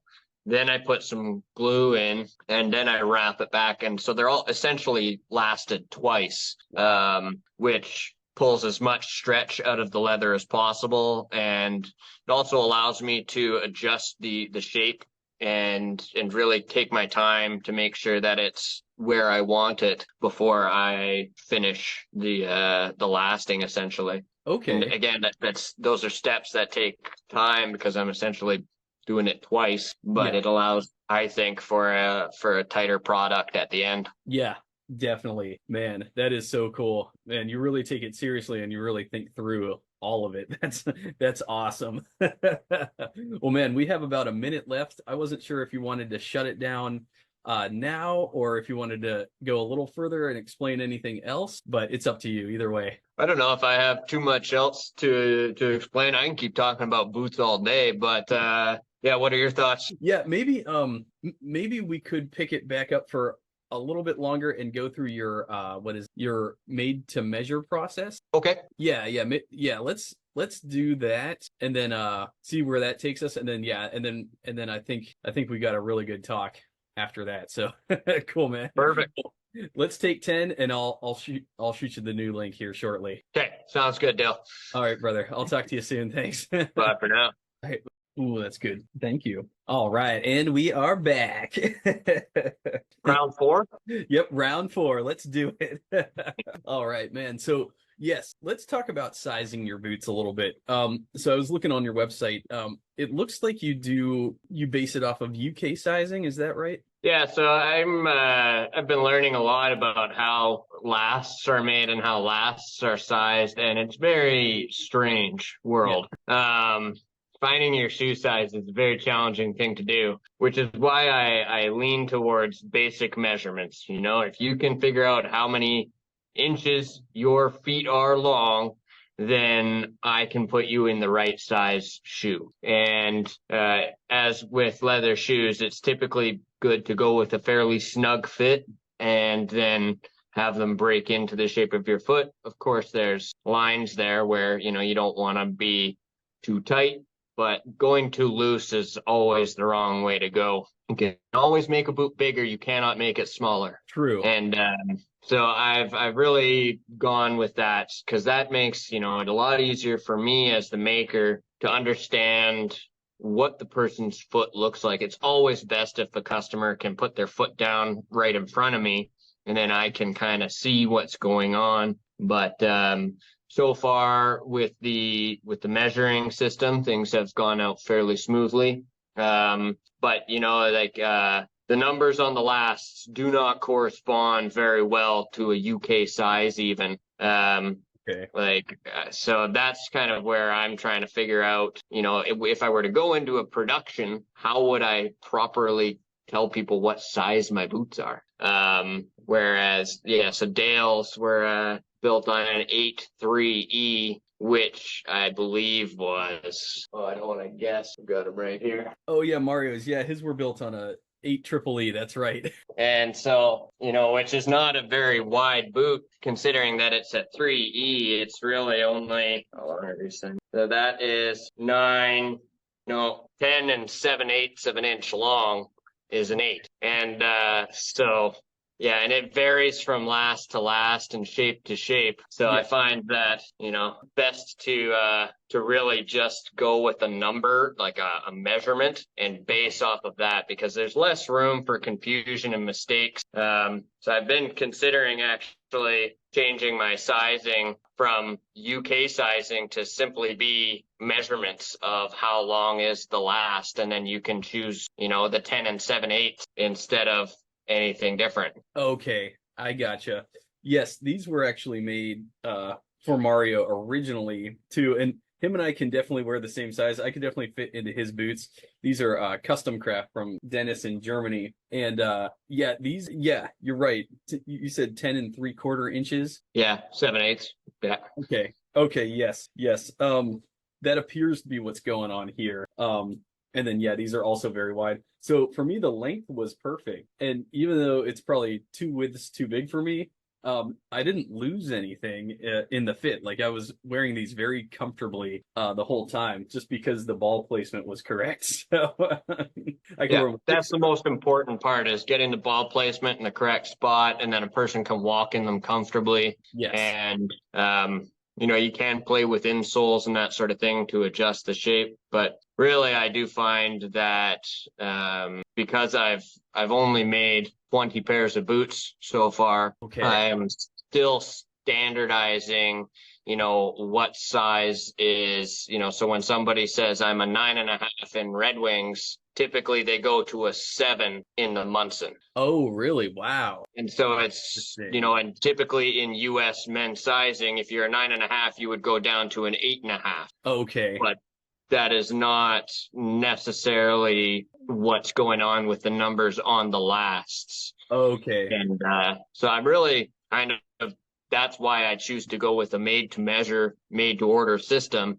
Yeah. Is because it takes out that guesswork of, it really brings it to me. I'm the one who's responsible to making sure that I'm building a boot that is going to fit the customer. Yes. And that is both a little stressful at times, going back and forth, making sure I have the correct size. But Yeah. I'd rather have it like that when it's on a made to order system. Yeah, Yeah. that makes sense, especially for doing it, one by one. You know what I mean? Speaking of made to measure, my daughter just brought me some watermelon jelly we were making, and she's having me custom cut each slice right now. So Perfect. Here, you got it? Okay. Sorry. That's a good time right there. Yes. Oh yeah, she loves video bombing Dad. So, Oh man, that's what it's all about. Yeah. speaking of kids, do you have any on the way or anything like that? Practicing. Okay, gotcha. Right on. Well, that's the best part. So Yeah. Just working on the dogs at this point. I got my 2 dogs. They keep me entertained, and they're good. They remind me that it's time to go for a break once in a while. I spend a lot of time at work. I've been working between 60 and 80-hour weeks here. Wow. Trying to get this whole vision off the ground. And so there's a lot of grinding happening right now, and hopefully in a couple of years I'll be able to get real weekends again. Yes, exactly. Well, I commend you for putting in the work now, because it'll pay off later. That's the idea. Yeah, work hard now and then sit back in a rocking chair later. Right. That's the dream. Yeah. So in terms of sizing, yeah, typically I'm a UK 8. I'm an 8.5 in Red Wing. So what would you recommend, like just off the top of your head without foot measurements? What size would I be on your scale? Probably going in. So if you're at 8.5 Mhm. or 8, then you'd probably be looking at like a 6 or a 6.5, maybe a 7, but most likely, I'm talking in the Munsons, going into that kind of spot. But yeah, so hold on, I'll grab my chart. Be right Okay, back. sounds good. Yes. Don't do that. Take that back. Stop cutting. Just try to work with what you got. So you're a UK 8, you say? Yes. All right, so then that would put you into a boot that is going to be about 10 inches long. Okay. What the last needs to be. So that is like a 7.5 on the Brannock. Okay. And then I go from there. And so I basically make the boots about a 1/4 inch longer than a person's foot. And that is kind of the appropriate amount of wiggle room where it's still going to be snug and then break in. So Okay. I would, if I were guessing, man. Yeah, so I'm typically a 9 Brannock, and then typically with UK sizing, it's the full size down, and so that's why I fit pretty well into an 8. So yeah, 8 is not my true to size. It's more my That's the lowest size I've gone in boots normally. I think Mario, he's like typically like a 9.5 on a D width, I think normally. So that's why you had the 8 triple E right for him. Yeah, and again, it's all measurements. So like the 3E in that, I think Mario's measurements, I had him here. His foot was about 4.5 inches wide, kind of thing. And then there's a comparative, so you can do volume measurements, you can do basic width and length, and there's value in having all of that information to make a decision. Yeah. But like I can wear that 3E last quite comfortably in a size 9, and then but I can wear in the Munsons I'm in a 9.5 D width, which I find to be quite comfortable. And so I think a lot of it comes down to who's manufacturing the last and what the model shape is like. They're all different. Yes, they are. Just like with shoes, you could be one size in one brand, a different size in another. Right. But so the Munson last for you, a 6.5 D is 10.5 inches long. Oh, really? Wow. Yeah. And so that's, basically why I really kind of ask people to provide their measurements rather than just, buying a size, because, at some point when I have the whole size run established, then it's going to be a lot easier. But I haven't had the time and the opportunity to construct an entire production run yet. Absolutely. Yeah, just by looking at my Vibergs, it looks like my foot is probably I can never remember my measurements. I probably should, but looks like my foot's probably 10.5 inches long, because it does extend pretty much. I pretty much probably have a 1/4 inch in front of my toe here. So which is about what you want. So maybe going up like a 6.5 or a 7 at Webb Boot Company would be my guess. Okay, gotcha. Yeah. Well, before I place an order, I'll definitely send you those foot tracings. Yeah, anybody who's looking at buying a set of boots from me, please do some measurements or take some pictures of your foot on top of a tape measure in a few different directions, and it allows me as the maker to interpret things properly and make sure we get something that fits well.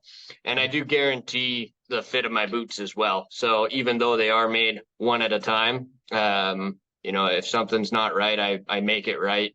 I've got no problem with that. It's just got to be done right if you're buying boots from me. Yes, definitely. Definitely. That's the difference between having customers and clients. And you're building up a client list, I would assume, similar to Gabbard at Creosote. It's not so much like you're churning these pumping out volumes of product. It's like, no, this is one guy, one boot at a time. Probably 40 hours goes into each boot, would you say? Yeah, I've kind of, it's a ballpark there. I'm trying to be fast, but at the same time, it's all just quality that matters at this point in the game. Building the best that I can do, sacrificing nothing for quality. And that's why, I take time to measure and select. The fitting process when somebody comes to see me typically takes about half an hour. Okay. And I do instep measurements, volume measurements, width, length, calf measurements, ankle measurements, and all of those things really help me just analyze. Even though at this point, I'm not really making a bespoke boot, like I'm not making the last. Typically, I haven't been adjusting the lasts for customers. I just make the best kind of decision as to what's going to fit them well. And so far, that's been quite successful. And I'm learning all of the averages, because it turns out that, despite how different people's feet can be, there's kind of a ballpark of what most people fit into. That's true. Yes. Yeah. You're right about that, especially with like a Munson style last. It's, for my foot type, I am of the European stock. I have troll feet. For my foot type, the Munson fits me so well. Nice roomy toe box. And you're right. There is a lot of wiggle room to compare these two boots, like this Viberg in a size 8 and this custom craft. Right. The Viberg size 8 in craft, 8 triple E, I think they were about the same length, looks like. Maybe the custom crafter. It's the same length. And but the width, look at the width. And I could wear completely different boot, right? Yeah. But I wear both of them comfortably, because there is, like you said, there's wiggle room, and there's there's room for error, I guess, when it comes to sizing. Like both of these are phenomenal fits. Like I could wear these with really thick socks, really thick ski wool socks, and I can wear them with medium socks and it's still fine. And then these I can't pull off super thick, but a standard medium and or thin sock these work with. So, but yeah, I mean, you just look at these two shapes and they're hilariously different. You wouldn't think that one person could wear both of these, but they can. Well, you know, shoes are very interesting like that, where, as you say, there's so much room inside of sizing, and you know, a person could have multiple different shapes and they all be comfortable. And, you know, people often will develop a preference. But, you know, you look at the lasts that are used to make high heels and they're just strange, you know, and you're like, okay, how is a human foot going to fit into something that's made around this? Right. And then cowboy boot lasts are often, they're kind of close to that high heel shape, not quite as it's hard to fathom how it would be comfortable, but a well-built, well-sized cowboy boot is one of the most comfortable things you can find. And yeah, definitely. And like, yeah. this is a real pointy last, you know what I mean? And yeah, that dress boot, dress shoe kind of style. yeah, which you would always want to go narrow and long to give room for the toes to fit. And, you know, there's so many different lasts out there.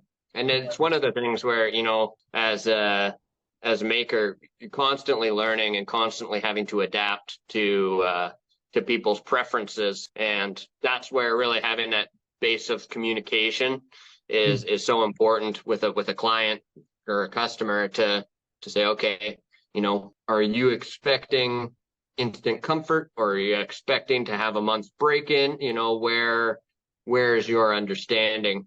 And that's where just communication is so essential.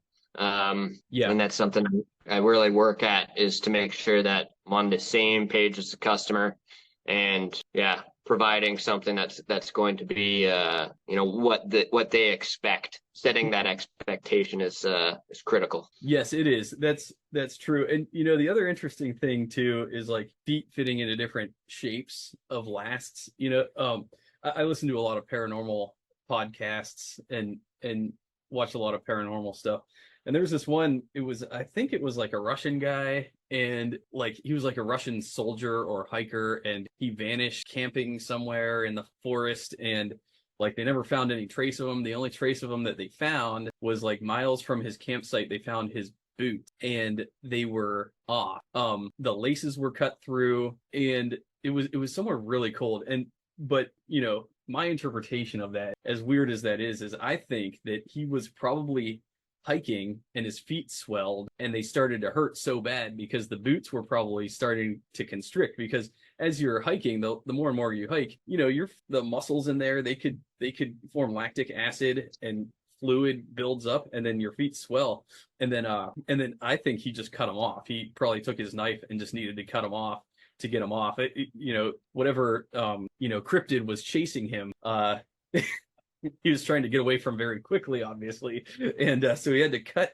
I think he cut the boots off with his knife to get him off, because he just was to a point to where the pain was probably too excruciating. But yeah, point being is sometimes, you know, it just depends on your conditions. If you're hiking really far, your foot size could change because of the fluid buildup in your foot. You know what I mean? So that's another factor to take into consideration, is like your foot's not always the same size. I hear anecdotes of guys, oh, I lost 50 pounds and my boots are all too big now. Why? Well, it's not like fat accumulates necessarily in your feet, but taking pressure off, though. Yes, exactly. The foot kind of, when it plants down, it sort of expands a little bit, squishes out a little bit, and with less weight squishing out. And then in addition to that, when you lose weight, when you're in a caloric restriction, your body's eating up a lot of junk protein. So there's probably a lot of meat in there that the body removes, you know, and it shrinks your foot in a little bit. Not lengthwise, skeletal structure wouldn't change, but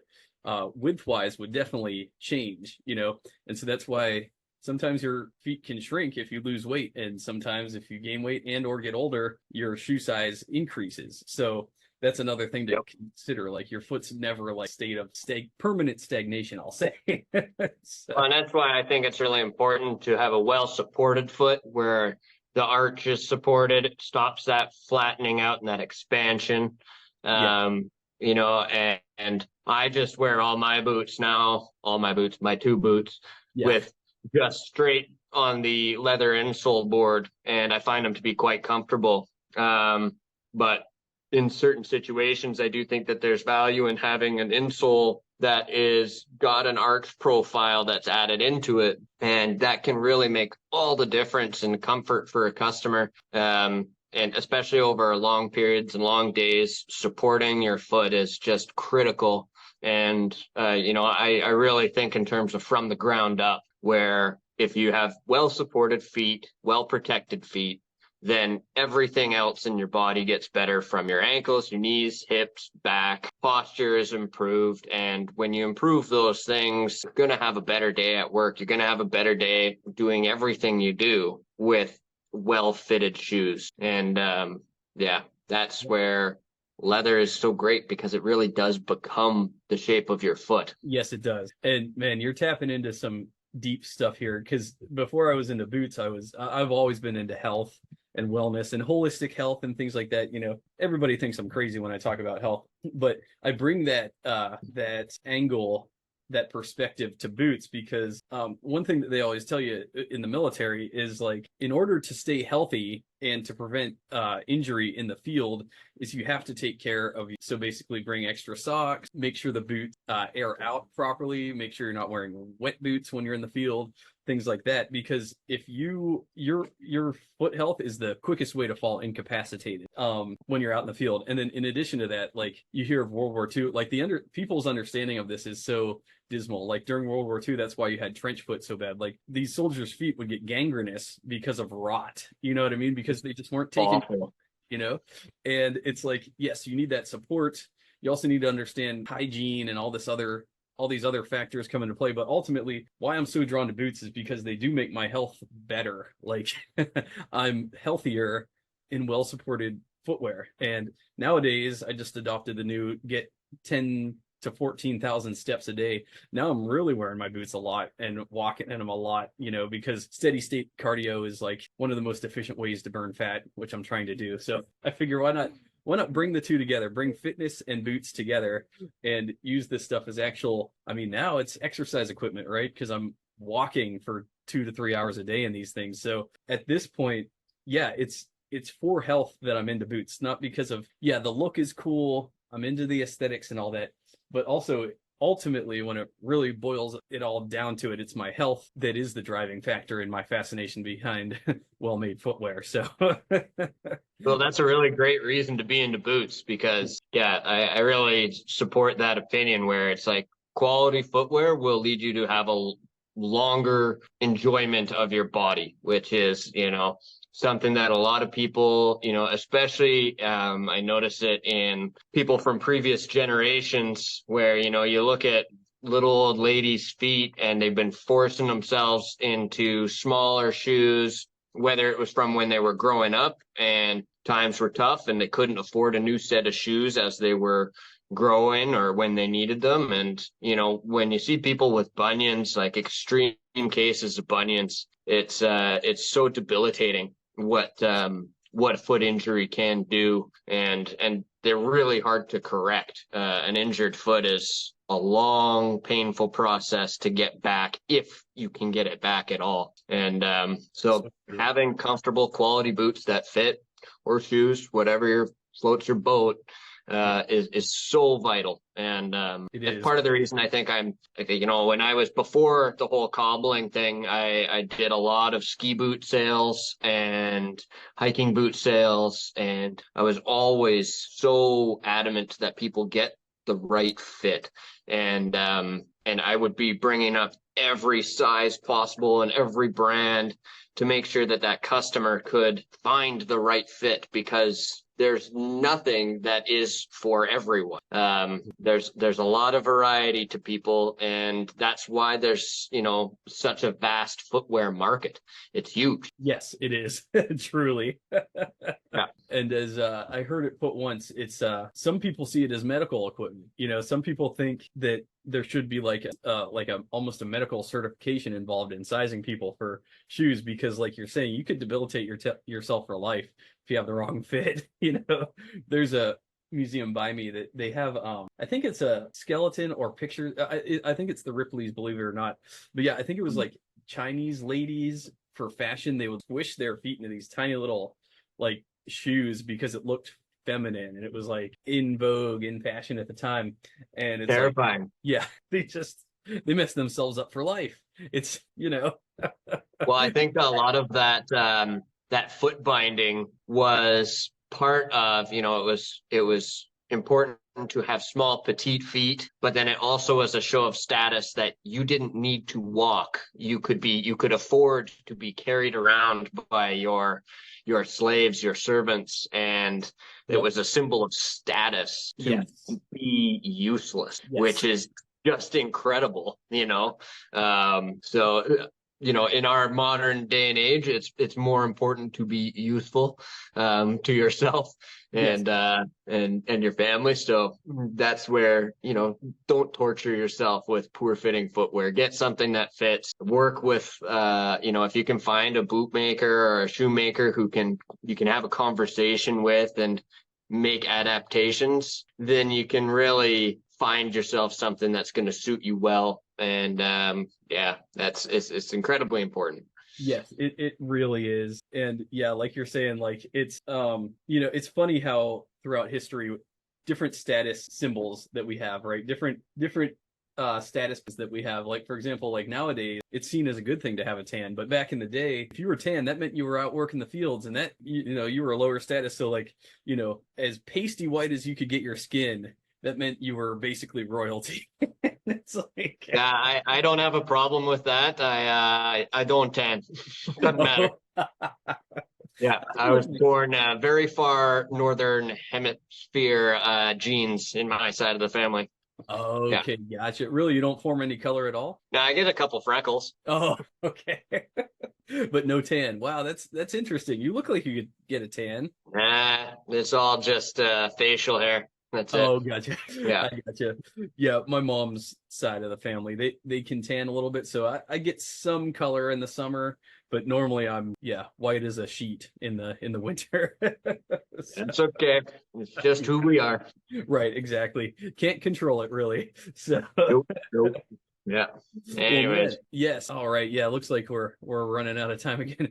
We could shut it down. Well, man, before we shut it down, tell people where they could find you. Instagram, your webpage, and wherever else you're active on. Yeah, so, you know, if you're looking at getting into Webb Boots, please join my Instagram page. I'm active on there. That's where you'll see a lot of new stuff that's going on in the shop. I do have a website, which is webbootco.com, and that's where you can look at doing, you know, build your own boots. You can really, you know, play with the different options, and there's a lot going on there. I always encourage people to simply dig my phone number or my email off of my website or my Instagram and communicate with me directly. That's the best way for us to be on the same page, and you can ask me for whatever preferences you've got when it comes to boots, and I'm usually pretty accommodating. Excellent. Very good.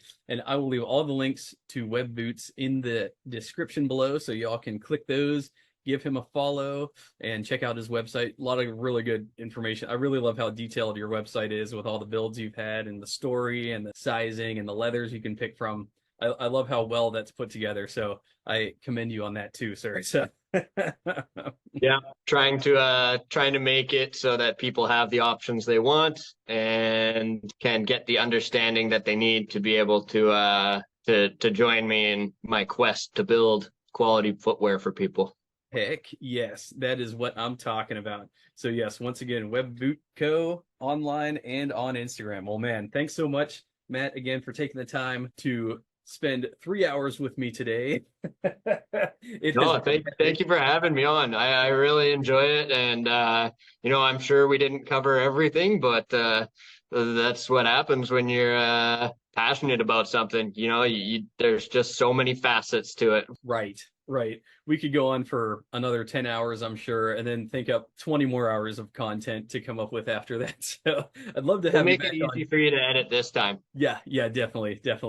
Well, all right, Dale. Absolutely. I've got a customer, so I gotta go. Sounds good, brother. You have a great day. Have a nice day. Thanks. I'll talk to you next time. Bye. All right.